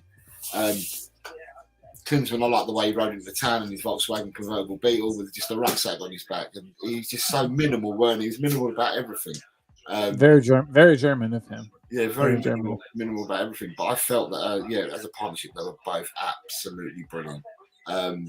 But as I said, because my panelists have gone free zip, as you say in America, up on Sheringham, I'm going to pull one back for Klinsmann, although I love both. I knew you were going to pick Klinsmann from the go. I just knew it, just with how enamored you were when he rode up. So Drew saying that one was hard. Your mum's saying keep Klinsmann. Carl Simpson is saying this is difficult. Ronnie's saying keep Teddy all day. Kate is on the Sheringham all day long for me. Absolute superstar, one of all-time favourite players. Lee Smithy Smith says Teddy. Smithy. Jim saying that is savage. Jim. It really is. Kate is saying Teddy always wore his heart on his sleeve. Yeah. Carl Simpson, Klinsmann for me, he stayed loyal to only playing for Spurs, and Sheringham played for West Ham, so he's used to it. Yes. That's where I score it. He both started his career at West Ham, didn't he? Or was it Charlton? One of the two. Yeah, but I know we he's did. at West Ham. Yeah. You've got Jim saying absolutely love them both, which is what I said. You've got next one from Chris Peters saying, I currently work with someone called Dan Levy, but he's from New Zealand. No. Yeah, Danny Coys, is he? It's got to be Danny Coys or nothing. Yeah. You have Totspur saying you've got to keep Klinsmann, Teddy to progress, and an awesome finisher. Ronnie's agreeing with a comment that someone said earlier from the panel about the corners with Anderton, about Sheringham, the link-up play. Oh, yeah. That was fantastic, that. When Anderson was on the pitch, that is, not on his sick bed. Yeah, you know, he was Mr. Thickbed, wasn't he? Thick So, note, they called him Thick Note. Yeah, that's his sick note. Whatever you said earlier, Ellie. The Teddy Kate Sheringham loved corner. Brilliant, with Anderton. Spurs Squad, that's a new name. Hello, Spurs Squad. Woo, How are you? Spurs Squad. Nice to have you. Yes. So he says, you nasty man, both, lol. Even both. We'll let you do it this first time since it's your first time on, but we usually can't let you pick both. You have Kate saying they don't make players like Teddy anymore. No. I'm going to jump some of the love because you've got quite a bit of love here. So you've got Chris Peters saying, oh, Teddy. Drula says Teddy edges it. Ronnie said, I was so upset when he left for Man United. They got quite a few of our best players back in the Teddy day. Sheringham, I think, was Harry Kane. But And I think even Teddy was a better footballer than Harry Kane. And that's saying something, you know. And then you've got Jim saying, I'm going to go for Teddy because I have no clue why they were just as good as each other. I was gutted when Teddy went to Man United, and I've been lucky enough to have a drink with Teddy a couple of times. Whoa. Next time I'm on the show, I will tell you the story. Jim, we look forward to it. Yeah, 100% we do. So when we do Guest Corner, that could be one of the ones, Jim, that you come up with. Dry Roasted Peanut says, damn, I missed the Keep on West Ham intro video. You know what that means? It's only 30 seconds of our lives, people. Dry Roast Peanut, he subscribed to the channel yesterday. Don't think I didn't notice. This is for you, bub.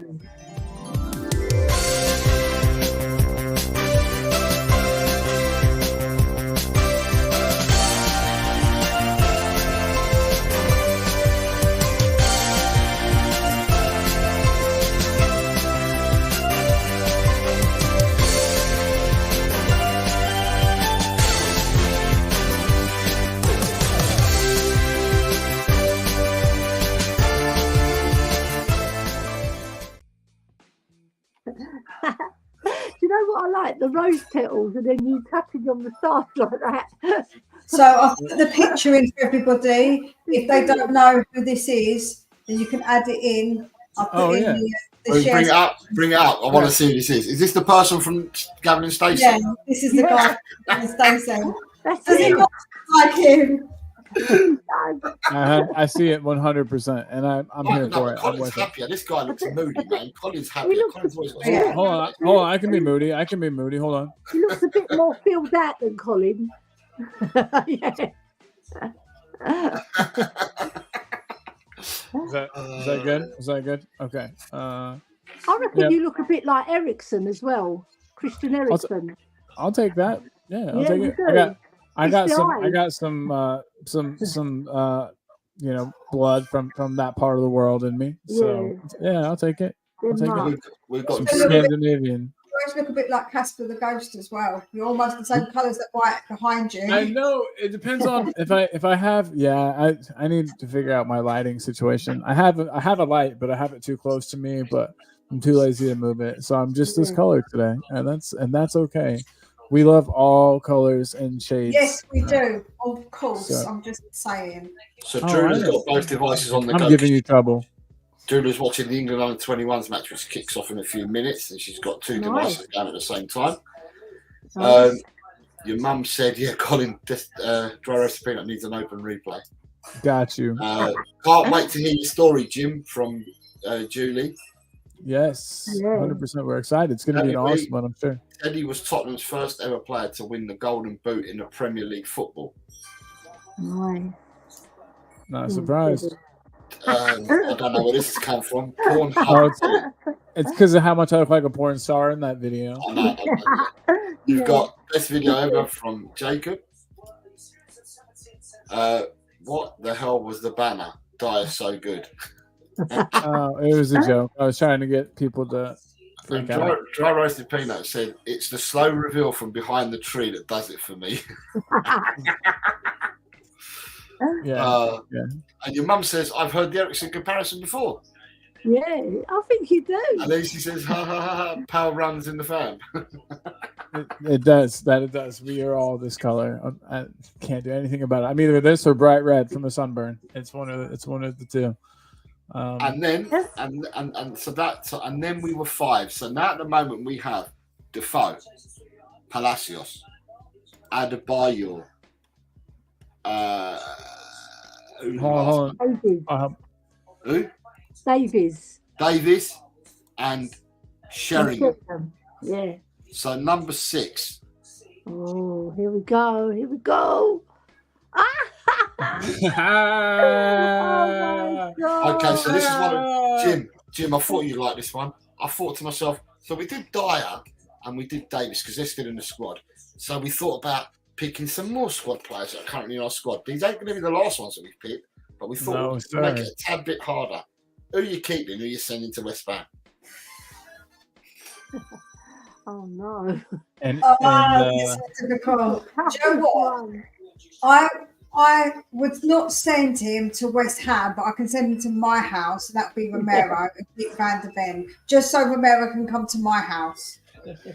I like that. I You're like that gonna answer a You're lot. going to move to West Ham now, Mia. Oh, Might have no. I don't like bubbles, and I Live don't in the like Olympic Stadium. Oh say other no. things about them. Yeah, You like running tracks around the pitches and not running tracks. No, not for me. No, but Mia, think we want to hear who you really want to keep. No, I would actually really keep Van der Ven because I think that out of the two of them this season, he's looked the most composed one. And he's also got the speed as well. Although Romero's passing is better, like he can kick a ball. I think that Van der Ven is young and he's got a real. I think his ceiling is a lot higher as well. We haven't seen the best of Van der Ven yet. yeah, So 22, right? Isn't he? He's just a baby. he's just a baby, so I think he's got a lot of growing and development to do. And I think he's going to develop into someone like someone who's going to be really like sought after by other clubs. I'm going to be honest. If he continues on this trajectory, because I think he is very, very good. Have fun dealing with Daniel Levy, whoever comes in for him, because That is not going to be easy to do. Probably at the highest fee ever for a defender if he goes. But guys, we've got Mia's answer. She's keeping VDV. Ellie, what are you Romero. saying? To be fair, that's going to shock a lot of people because everyone knows Right. how much I love Cutie as well. But like Yeah. I say, it's fine. It's coming to my house. I've got my own shower in my bedroom up to Cutie, so no problem. There you go. See, we're all good. You've got him all set up. So that is good. Ellie, we're Okay. here to hear your answer. Okay. Right. I'm going to keep Romero, and I'll tell you why. Right. First of all, he's a World Cup winner. Second of all, Messi said he's the best defender in the world, and I really do buy into that because he's a fabulous defender. There's no better gutsy defender that, go for it than Romero. He makes the press really strong as well because he's very clever at the press, right? And he's passing and his thoughtfulness when he's bringing the ball out. And what a rocket shot he's got that we didn't even know he had when he scored this season. Yeah, no I just kidding. think he's maturing at a later age, right? Because when he first came, the first season, he was brilliant. And everybody was saying, who's this Romero? I mean, he'd already won the Defender of the Year in Italy, which is a very hard call. Because there's many, that's what they're famous for, the Italians, they're defenders. To win it as a non-Italian as well, that is a good point. something, right? So I'm going to vote for Romero, but I absolutely love VDV, and I agree with Mia. In years to come, his ceiling will be up there. It will be up there, and if he wins the World Cup with Netherlands, which he's more than capable of doing, because I know the Netherlands team is not as good as they used to be, but with him in defence, they've got a much better chance. And I think I think he's been incredible since he's come, but I'm putting my boy Romero in front of him. That's fair. No, those are all fair things. I think the World Cup win wasn't something I was taking into consideration, so good thought there. And obviously Messi's praise. VDV looks insane, and you talked about that too. I don't know. I can't decide, so I'm going to make Jose go next because this is hard. It's not the way the game's played, mate, because I'm the one that picked both the players. You're True. evil, True. Jose. Evil man. Van de Ven is my choice to keep. Less chances of giving away a silly card. I think it's harder to find defenders of his ilk. I think that you can get the kind of more aggressive players like Romero, but I think the smarter players like VDV and ones with the speed and strength. I don't know. He's got a very unique set. He's got a special set of skills that make him a nightmare for people like whatever they say in that movie. The movie where the guy's daughter gets taken. Anyway, Taken is the movie. Duh. Yeah. He's like Liam Neeson. He's got a very specific set of skills, and they're perfect for being a defender. I'm going to say keep VDV, but Romero, I mean, I could see keeping him. Ellie had some great reasons. He's shown over many years that he can do it, where VDV is just now showing us. I'm just so excited by what I've seen. I'm so excited about what the future might hold. But then again, what if he just drops off and this is the best he ever plays? It's fun and exciting to think about, but I got to choose, so I'm going VDV. Also, don't forget, if we send Romero over to West Ham, he can just headbutt a few of them as well. We can send him on a special undercover mission. Yes. Throw some bubbles in their eyes and sting their eyes. I was being more violent. Do you know what I mean? I got for the violent option. Well, he could just get a couple red cards for them too. We know he likes a hard tackle. Exactly. Yeah. All right, fair. But now we got to make Jose. I know there were you two that you put in, Jose, but now you have to choose one to keep. 3 words: Campeón del Mundo. What is that? World champion. Oh. So I'm keeping the world champion. Romero. So it's on the panel. It's 2 for Romero, 2 for VDV. And then if we go to the chat, you've got Drew Luck, VDV. True love. Your mum, Romero, love his naughty badassery. Yeah. Ronnie's keeping VDV. Lee Smithy Smith's keeping VDV. Colin, you look like a car salesman. Thank you. I'm glad that's not my job. Jeez, that would suck. Daniel just said that I think he's referring to Sheringham, saying, where's that gone again? He was the first ever player. He's the first player in Premier League history to win top goal scorer. Then we've got Kate going, Keith Van der Ven. He looks like a Rolls Royce and his temperament is outstanding. He knows how to do slide tackles without giving away fouls. A sensational player. Kate is referring to Danny's comments saying they're great facts. Drula, he's a hottie, Van der Ven, but it's a shame I'm 25 years older than him. What's 25 years? Age is just a number. Nero's more of a hottie. Come on. What are we saying? There's no more cougars left in the world, what? Right. Top Spurs. Keep VDV, has a higher ceiling. VDV is the future, but if I had to choose today, I'd pick Romero from your mum. Daniel is still saying there's only one Teddy Sheringham. Asna Potato. Good afternoon, Asna Potato. I agree with you, Jose. Romero, World Cup champion, so Romero for me. Bloody hell, Jose, what the F is how can we choose They're Our Future, you savage?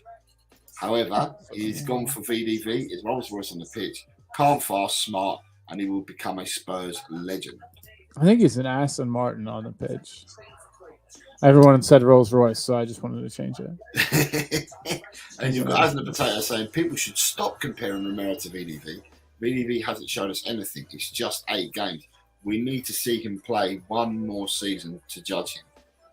Yeah, I mean, he's played for other teams before, but no, I understand what you mean. But this is the game. How can we not compare them when it's the game is to choose? Right. It's the game. Right. Yeah. And then you've got Danny saying, Kate, what's funny about this, I remember that Tony Sheringham fact from when I was 10 years old, and my mum got me, you remember the Match magazine, the book they used to have for Christmas love? Okay, yeah, I remember it. That's where your facts are coming from. They're all coming from, yeah. See, your mum saying, I must run off. Big up to the panel. Big love, Coys. Thank you, Julie, for tuning in.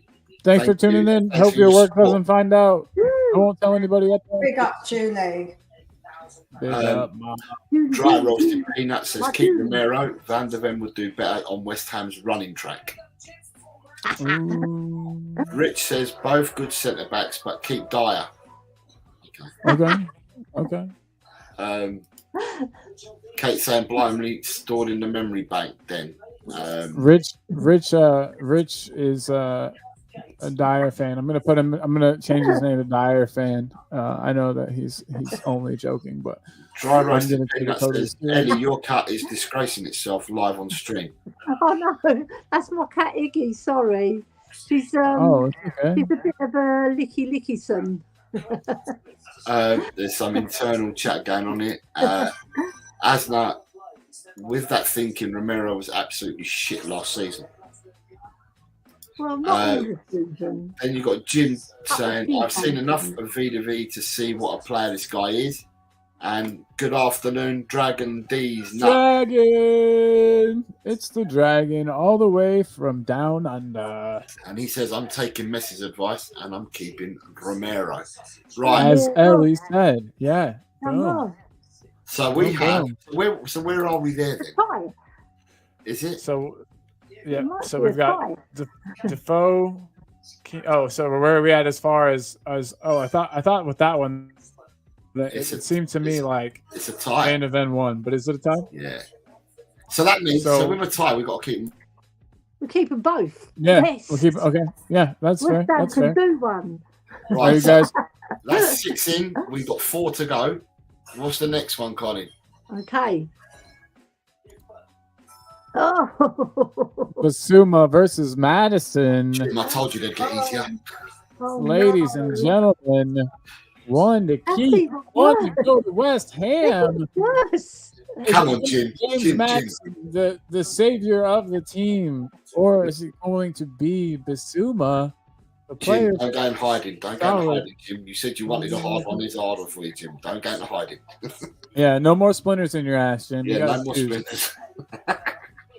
Yeah, no offense. No Saying offense. that's the same that Colin loves now, isn't it? Oh yeah, I've said it multiple times since then. So thank you guys again for Right, so that. Jose, I'm being asked what am I doing to people.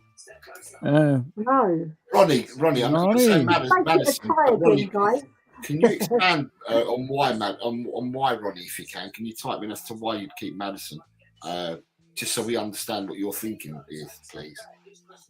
What the hell are you thinking? Is what Jose is saying. Jose is saying, what are you thinking? No, I'm just kidding.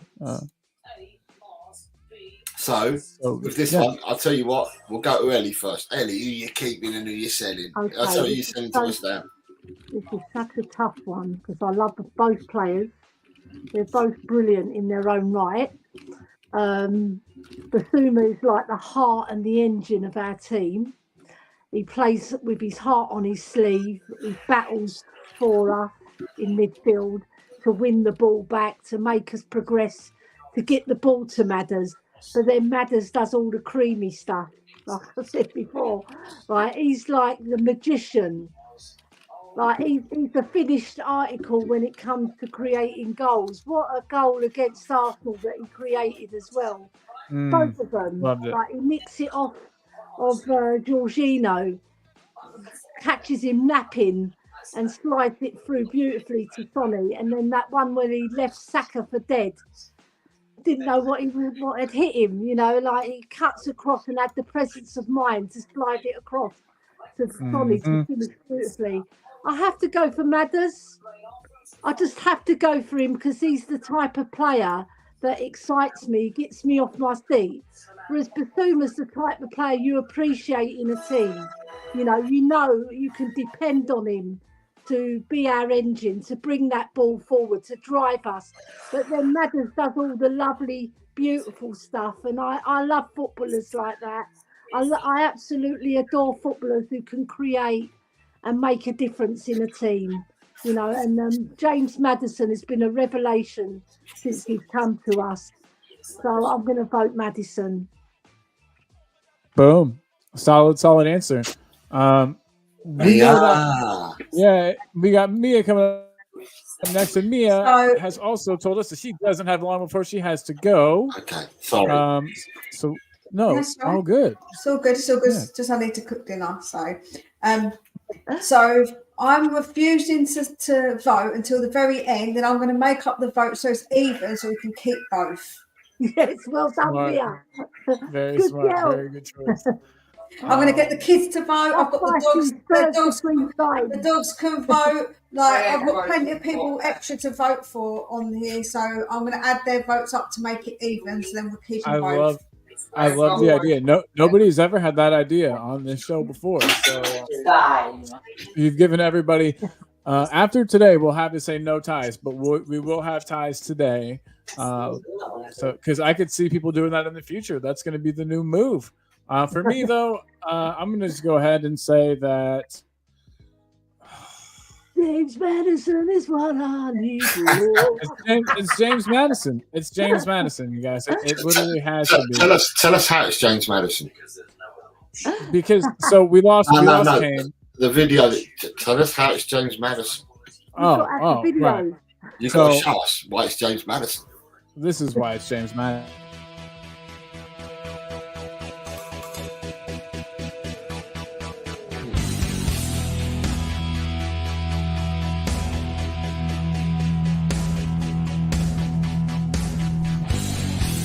My team has got James Madison. James Madison is what we need. Whoa, thank God we got James Madison. This kid plays ball like you would never believe. Whoa.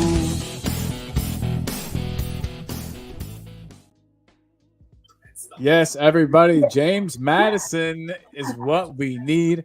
After Kane left, I think it's because of James Maddison that we haven't really seen a huge drop off in quality. And everyone was like, where are the goals going to come from? Maddison, if he's not scoring them, he's helping to create them. I think he drives us forward. He plays a lot of the creative passes that Kane would have dropped deep and played in seasons past. I think without Maddison, we are floundering, and I think we'll probably see that at some point if he goes out injured. But funnily enough, if he goes out injured, I want the other guy on the list taking his spot in the match day squad. If for some reason Maddison is injured, I do want Bissouma to play in the number 10 position. But that's my pick. James Maddison. I think that he just is constantly driving us forward, is constantly trying to make something happen. And I think because of him, we are not missing Kane as much as we would be otherwise. Who's this Harry Payne that you're talking about? I don't know no Harry Payne. Sorry.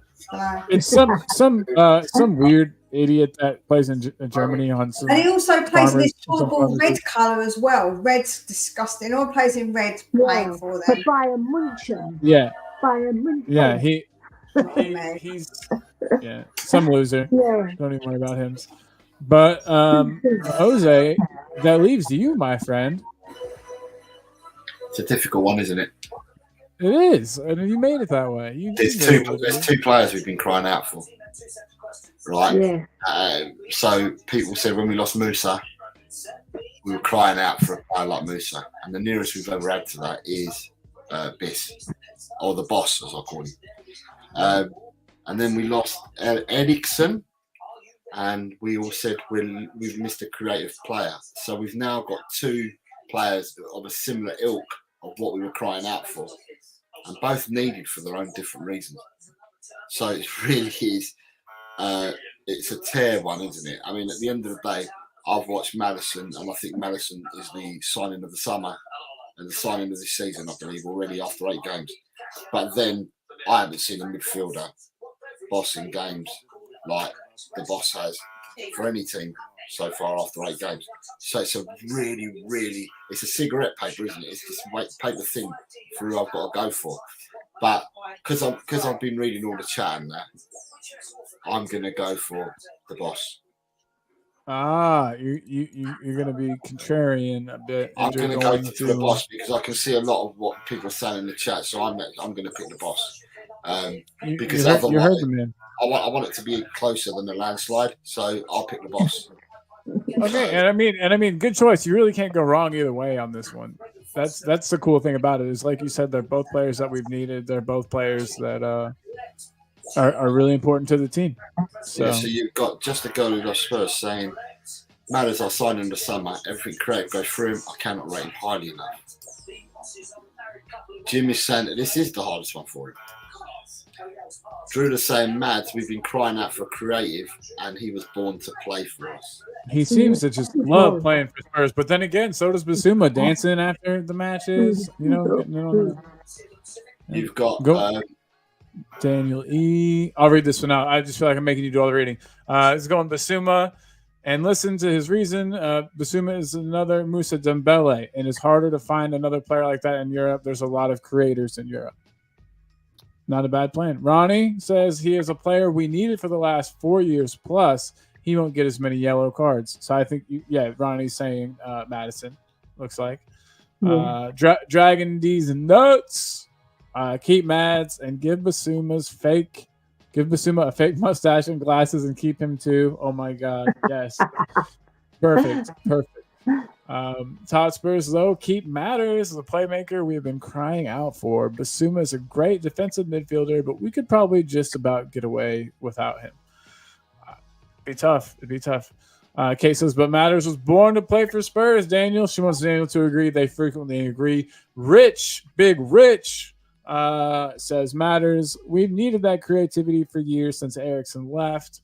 Rich, you're throwing out some energy, man. You're some big time energy, Rich. Glad to have you here. Aston Potato, no doubt Matters. We have been craving for a creative player replacement for Eriksen. He is a game changer. Aston Potato, we sure have. But then Basuma, Asuna Potato also says Basuma is the heart and soul of the team. He's an amazing player. He reminds me of Dembele. So I don't think Asuna Potato is really chosen yet. Love Madison winding up Arsenal, asking him if he still wants a replay at the England camp. Or winding up Arnold. Yeah, exactly. Love it too. Him and Arnold seem to have a good, fun relationship with each other. And then Jim says, Basuma is all the hard work that gives Madison the time and room to play his game. What a partnership they are. I will go Madison, though, only because I have been calling for Spurs to buy him for years.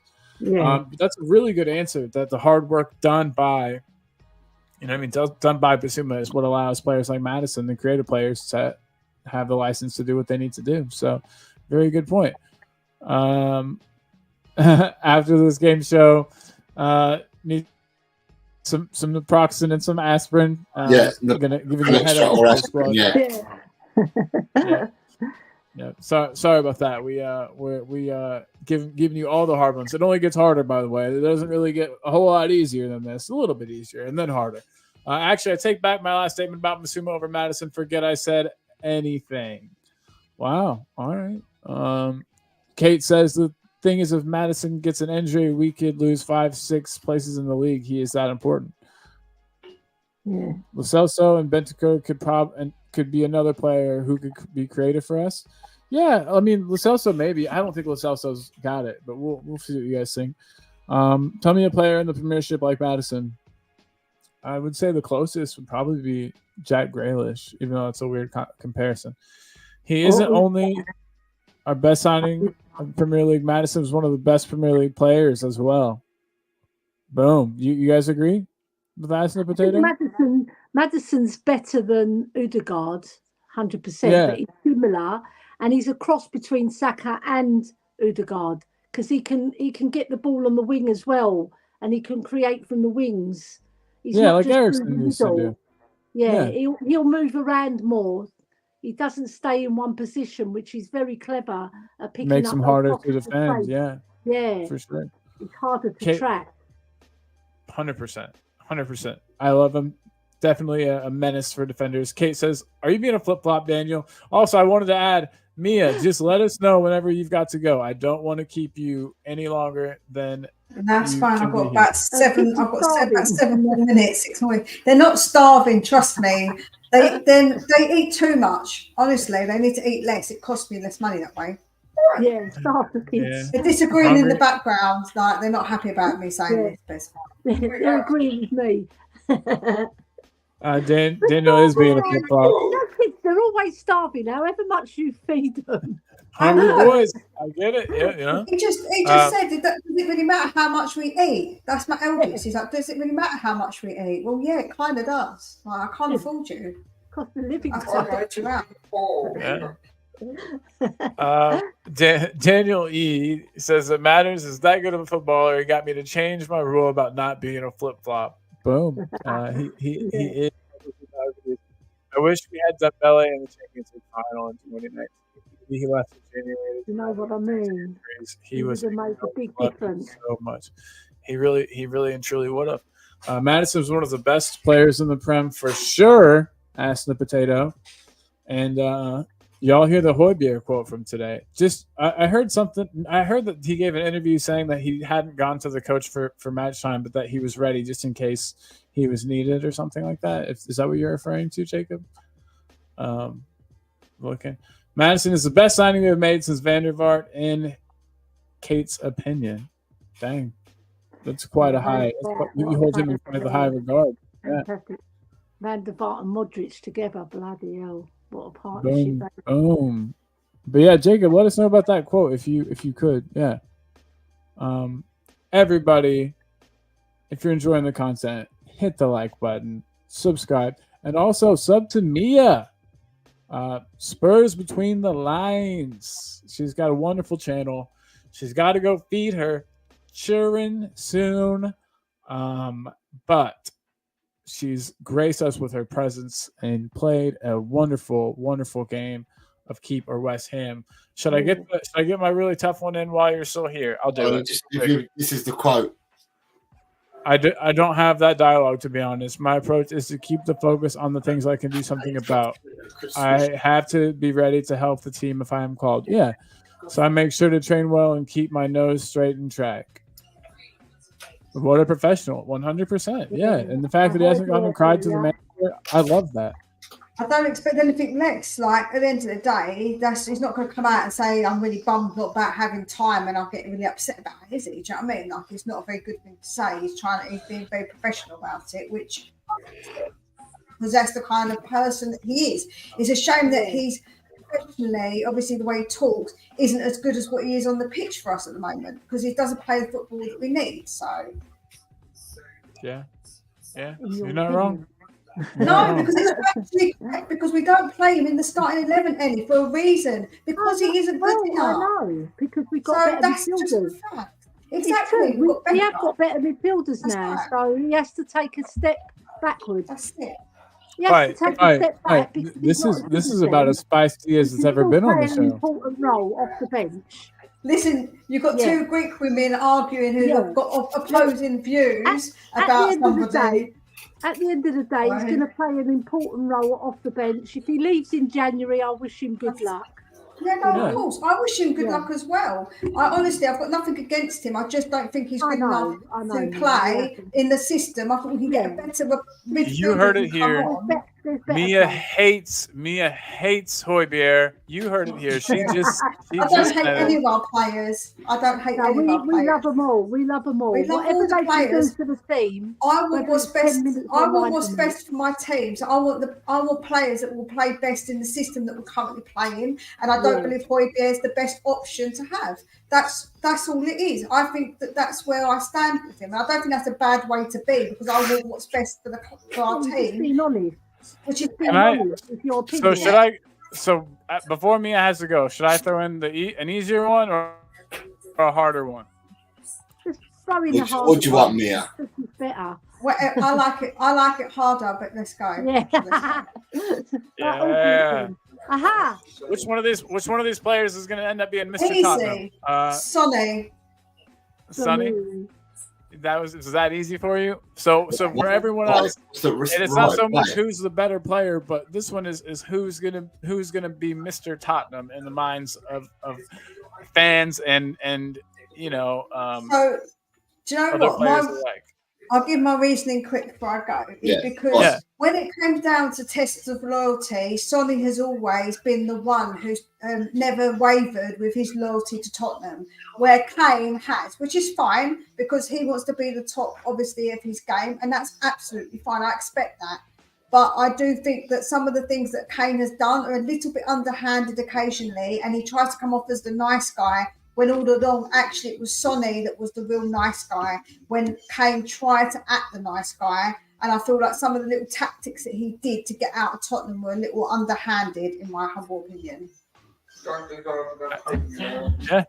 Yeah, agreed. And you're right. He did do a good job of acting very innocent throughout all of it when clearly he had to know what was going on and have a hand in it. So you don't give someone else just the keys to your future and say, do whatever you want.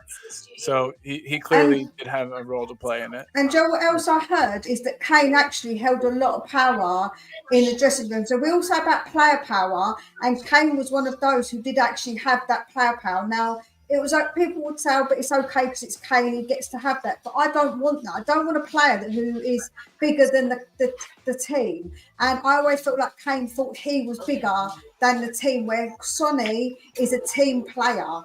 He's a team player, where Kane, he always felt he was above it and above us. Kane almost was like made himself auxiliary coach or something. You know what I mean? Like he would give different team talk. He would always, I swear it's written into his contract that he could take free kicks. I swear to God, he did. He'll probably be made manager in the future, I reckon.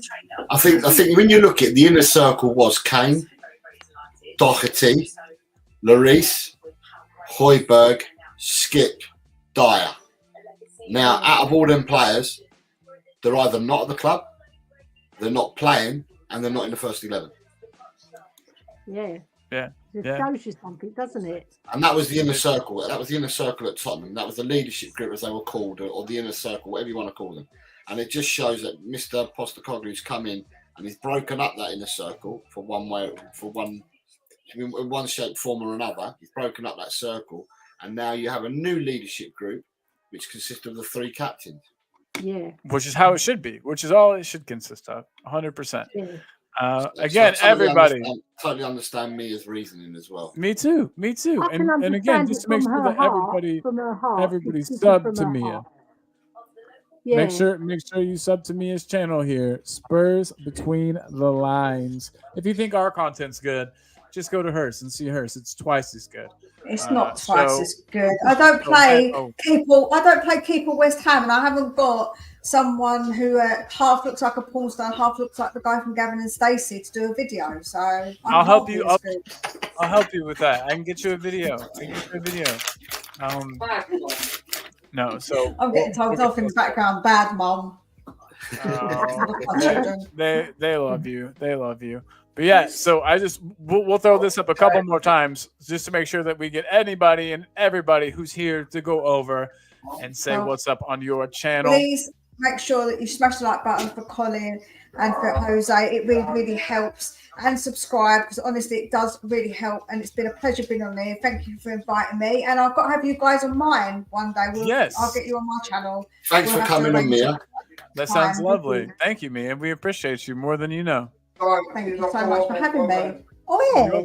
Oh my goodness, tell your kids that we said hello. I will tell you. I'll tell them that you say hello, and also I'll send them over to you because they're just a pain in the neck. I'll make some sense. I think Mia sent you I'm her not kids gonna. to West Ham. Yeah. Listen, if it was a choice of my dogs or my kids, I'd send the kids to West Ham and keep the dogs. That wasn't hard at all. You heard it here, folks. We'll make sure this does not get to any kind of protective services. Make sure. If they want to take them for a couple of days, I'm up for that. Love it. And we love you, Mia. Thank you again for being on. Truly appreciate you, buddy. Thanks a lot. Right, speak to you Fantastic. All right, thank you. Bye. Thank you. Right, over to you, Ali. And then there were 3.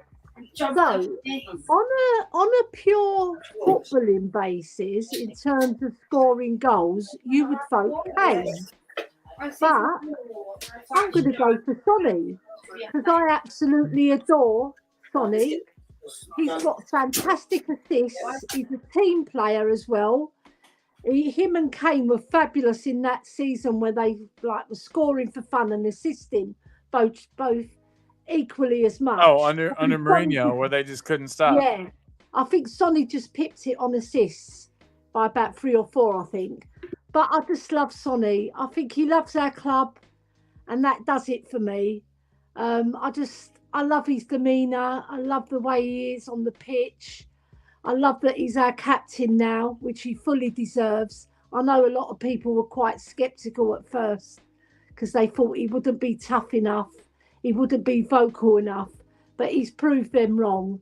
And we're sitting at top of the league, right, with Sonny scoring 6 goals for us. And he's such a loyal person as well. And he listens to his father as well, who's a very strict disciplinarian. He's who's got his best interest at heart, I feel like he's putting all women aside as well. He's putting all women aside. Supposedly. Yeah. Well, he's probably getting a little action. Come on, who could blame the guy? In terms of marriage, he is. Right. He deserves a little action, though. Come on. He's got heart for our club. Oh yeah. He's Mr. Tottenham Hotspur, isn't he? And everybody loves him at the club. You see, when he scores, it's like extra special when he does his click. Even James Maddison went up to him and done the click as well with him. Yes, I just think exactly. He's so infectious, the boy. Plays with his smile on his face, and I just love him. Sorry, Harry Kane, but you're going to West Ham. Sorry, Harry. I gotta agree too. For me, it's definitely Sonny. Sonny just is he cares about Tottenham the way it seems like you and I and the rest of the fans do. He's not just there for a paycheck. He's there because he loves the club. He loves the fans. He loves to get out there and wear the shirt. it's sort of like coaches. You know, we've had coaches before where it felt like Mourinho and Conte thought they were doing Spurs a favor by being our manager. I feel like Kane almost got to the point where Kane almost thought he was doing us a favor by being here. And if that's the way you feel, then leave. You know what I mean? Sonny doesn't feel like he's doing us a favor by being here. Sonny's glad to be here. And I just want to get through some of the content or the comments because I'm sure we got some. Yeah. So we got, Dragon's not saying Sonny. Kate says Kane for her, our greatest ever goal scorer. She admires Sonny, but Kane is different gravy, not white gravy, because you guys don't eat that in England. We figured out. Drula says Son. Boom, good answer, Drula. Lee Smithy Smith says Sonny. Smith, yes. Smithy, Sonny. Ronnie says Son. Big up, Ronnie. I almost called you Richie there. You're a better goal scorer than he is, I'm sure. Drula says she's being bitter. Me too. Yeah. Me too, but that's fine. That's okay. And Dan E says Drula Højbjerg is a decent player, but not great. He's very limited for a midfielder. Top Spurs keep Kane for his goals and assists, but Sonny will be a legend for us when he lifts the cup. Yeah, 100%. I don't agree with my lease, though. That saying that doesn't fit Ange's style. Progressive passes in Euro 2024 so far. Yeah. That's a fact. Can't beat that. You can't beat facts. Kane, great player, a record goal scorer, but I never felt anything from him. Yeah, I get that. Yeah. There's no love like the way Son loves us. But anyway, saying Son over Kane is not thinking without taking away that Kane left. Kane is a complete striker. No, Kane is a complete striker for sure.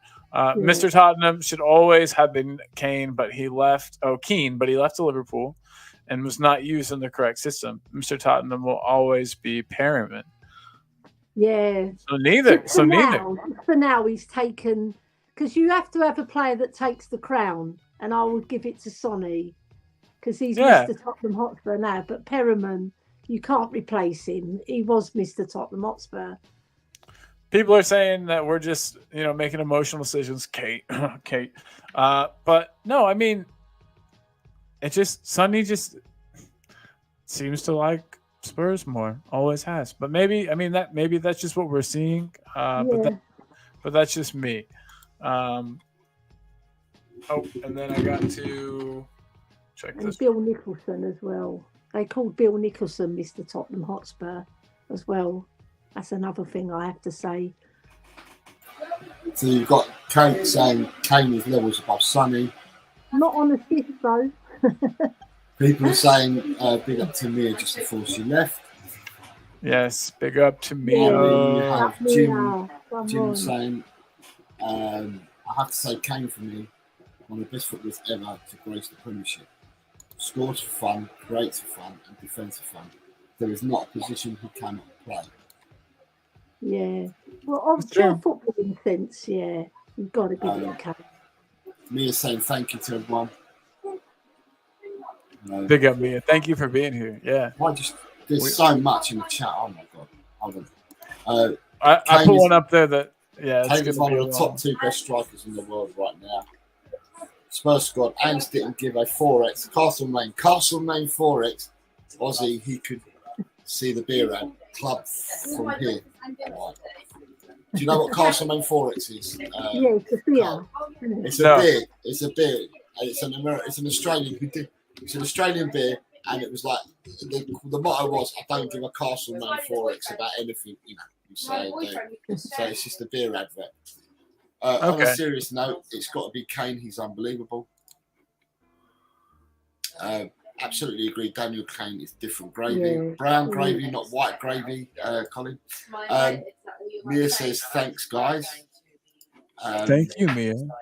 We're talking about his character, though. Footballing ability is not even close. Kane is levels above Sonny. Whoa.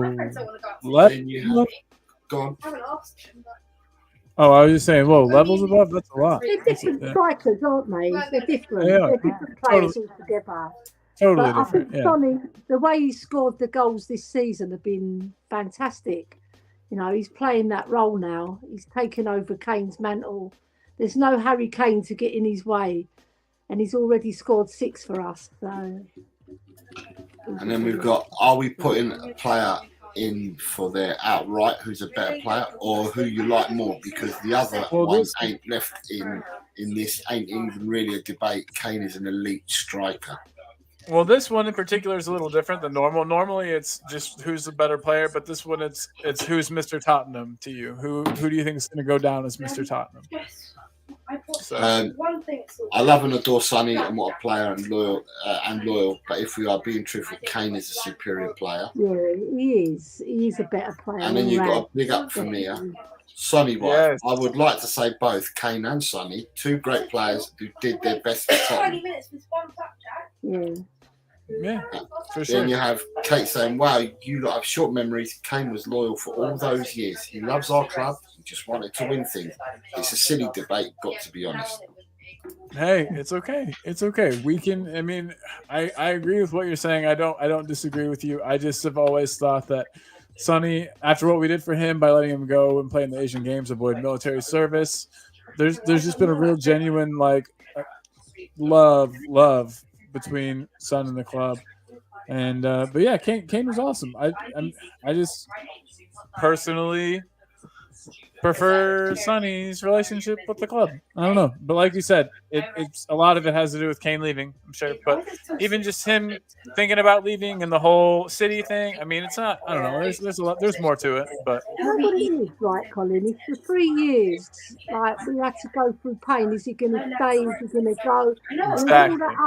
He should have just been clear with everybody from the offset that I'm going to stay or I'm going to leave. You know, Right. it's just.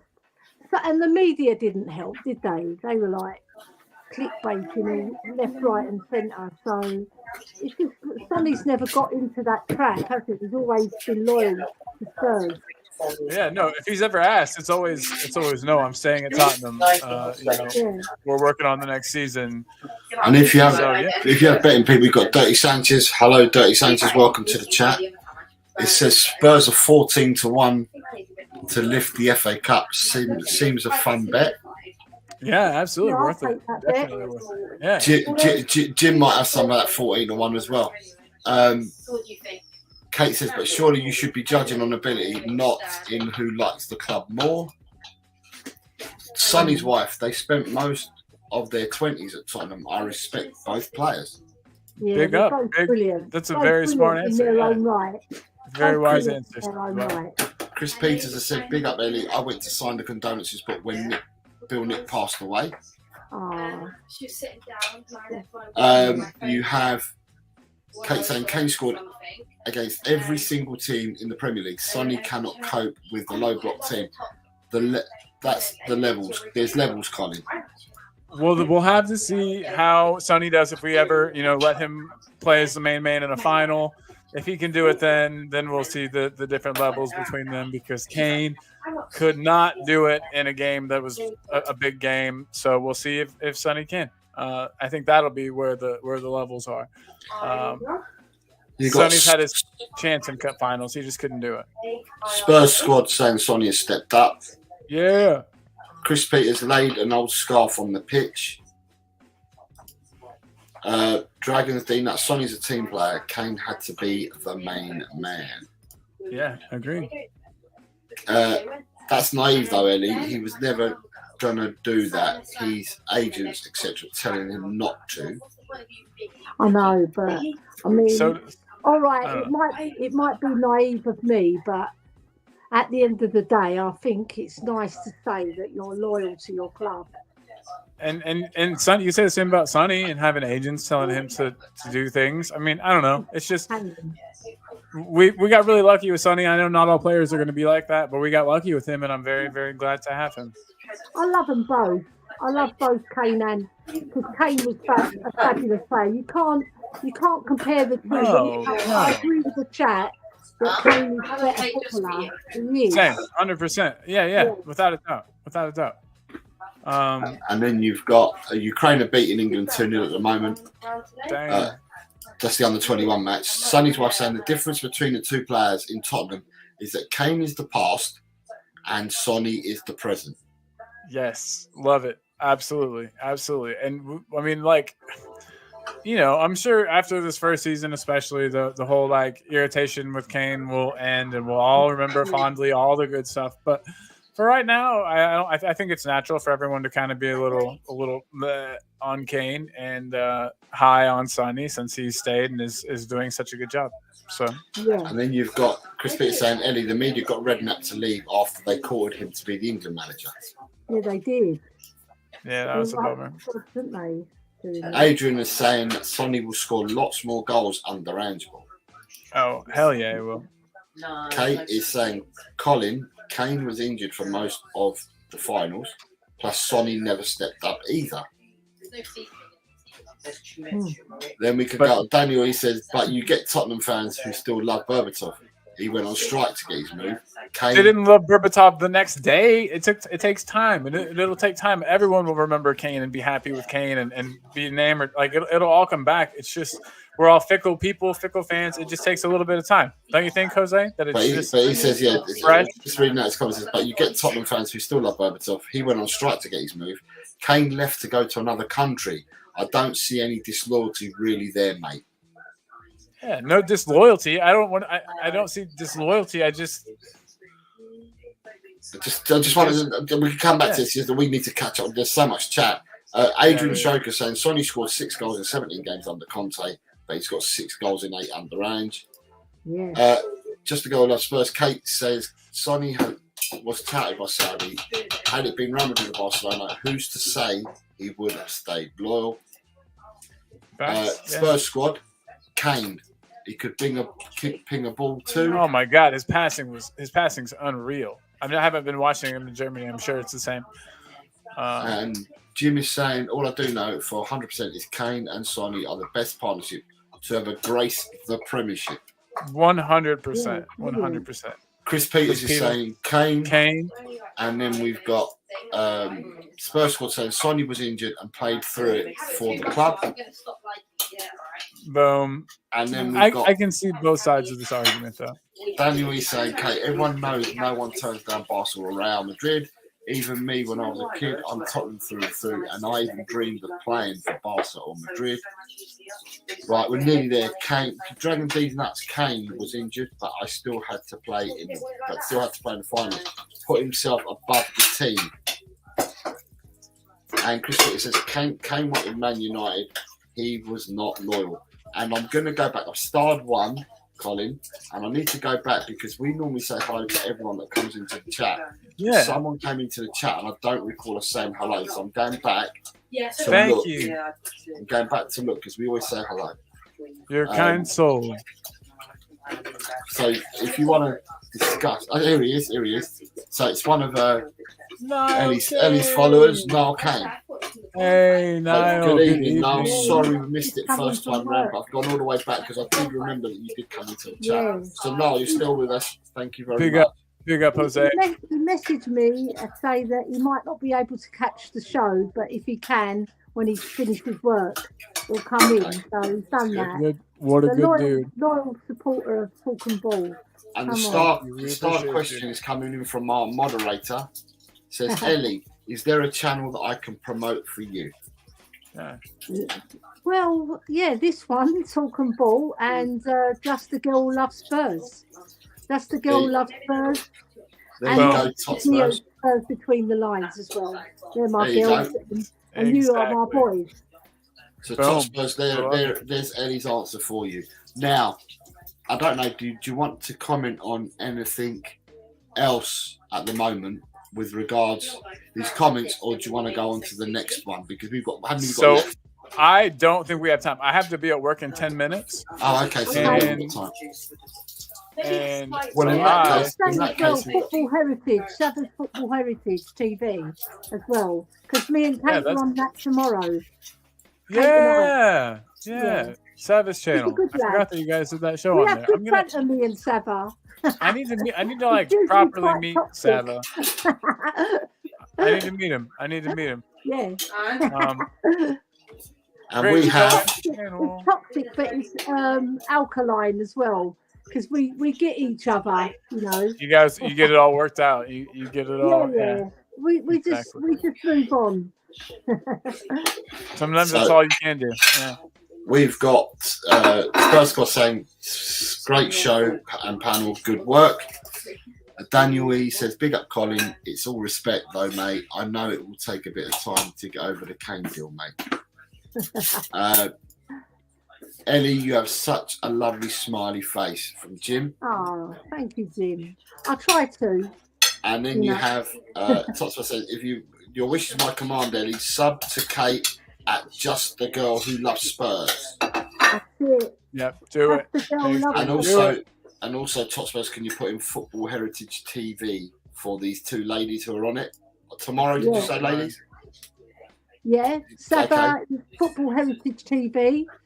Yes, everybody check that show out. Oh yeah, so sorry. I forgot. So tomorrow's Tuesday, isn't it? Yeah, tomorrow. Okay, so Tuesday morning, Ellie and Kate will be on the Saba show in the morning. I think it's 10 o'clock. Is that right? That's right.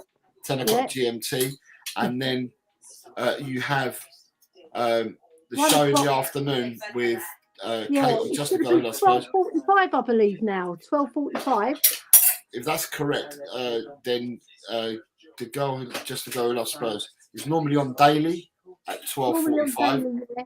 Kate's been on our show as well, and she has Ellie on her show as well. Yeah, and also she's got that new show with her fantastic husband Jimbo. Wedded Bliss. Wedded Bliss. What a great show that got off to, didn't it? Brilliant. So Kelly, sorry, just before I get to the comment, Kate's saying no, it's still 1 p.m. So 1 p.m. during the weekdays, you can be found, and Kate can also be found on Just a Girl Who Loves Spurs. So please go over and subscribe if you haven't done so already. Tomorrow morning, both ladies will be on Football Heritage TV with Sava at 10 in the morning. So if you're about, then subscribe to that and give them a watch. I'm going to hide. We've got Throw a Sick Note, Colin, and style. I wish I could. I waited too long. I might have been able to get away with it, but I waited too late. You've got Jim saying, great show as always, gents, and with the best guests. Jose is great at picking guests. Top Spurs, you're welcome, Kate. And then we have Chris Peters is asking you, Colin, to dig up that would be amazing. Oh, God, yes. Yeah. So Bobby K and Three Spurs Boys. Bobby K is a Canadian gentleman, and his wonderful two sons and him have a Spurs channel together, where they do a lot of like pre-match stuff. They do match review stuff. Definitely go over and check out Three Spurs Boys. Top Spurs, can you put that one up as well, please? Can I pick up two more? I don't know. And then we got. Right, sorry. Right, so Mia's saying big up, and then we're being asked a question. You're being asked a question, Colin. Look, who recorded that James Madison song earlier? Robbie Williams. He wishes. Actually, the last Robbie Williams song you heard was me. He asked me to do it, but I wasn't supposed to tell anybody. So no. It was not my best work, the James Madison song, but I love it, and I'll play it again when we leave. And you also have Top Spurs has just put up Bobby K's channel down the bottom there. Yes. So if you haven't done so already, please sub over to Three Spurs Boys. And can I say, Top Spurs, great job, because you're modding for us, and it's a great job. Thank you very much for everything that you've done today, mate. And thanks for being part of that show. Brilliant. Boom. Perfect. Nice work, everybody. I have to be signed in 5 minutes. Will I make it? Who knows? Probably, though. Come on, Colin. You can do it. I got this. But okay, gang, I hate to just end it so quickly because there's still people in the... Thank you, Colin. That's what I was looking for. What was? The song. And then you also got Mia saying, for your information, that song is now my go-to song. So there we go. No. Perfect. Well, I'll play us out with it. But everybody, thank you. Jose, as always, thanks for being the best co-host ever. And Ellie, thank you for being the best guest ever. We appreciate you, and Mia, of course. Thank you to the guests, and thank you for everybody in the chat. You're the ones that make our show. So thank you, everyone. And it's come on, you Spurs. Come on, you Spurs. Show wouldn't be possible without viewers like you guys. Let me find the video. I'm always so bad at doing things in a timely manner. And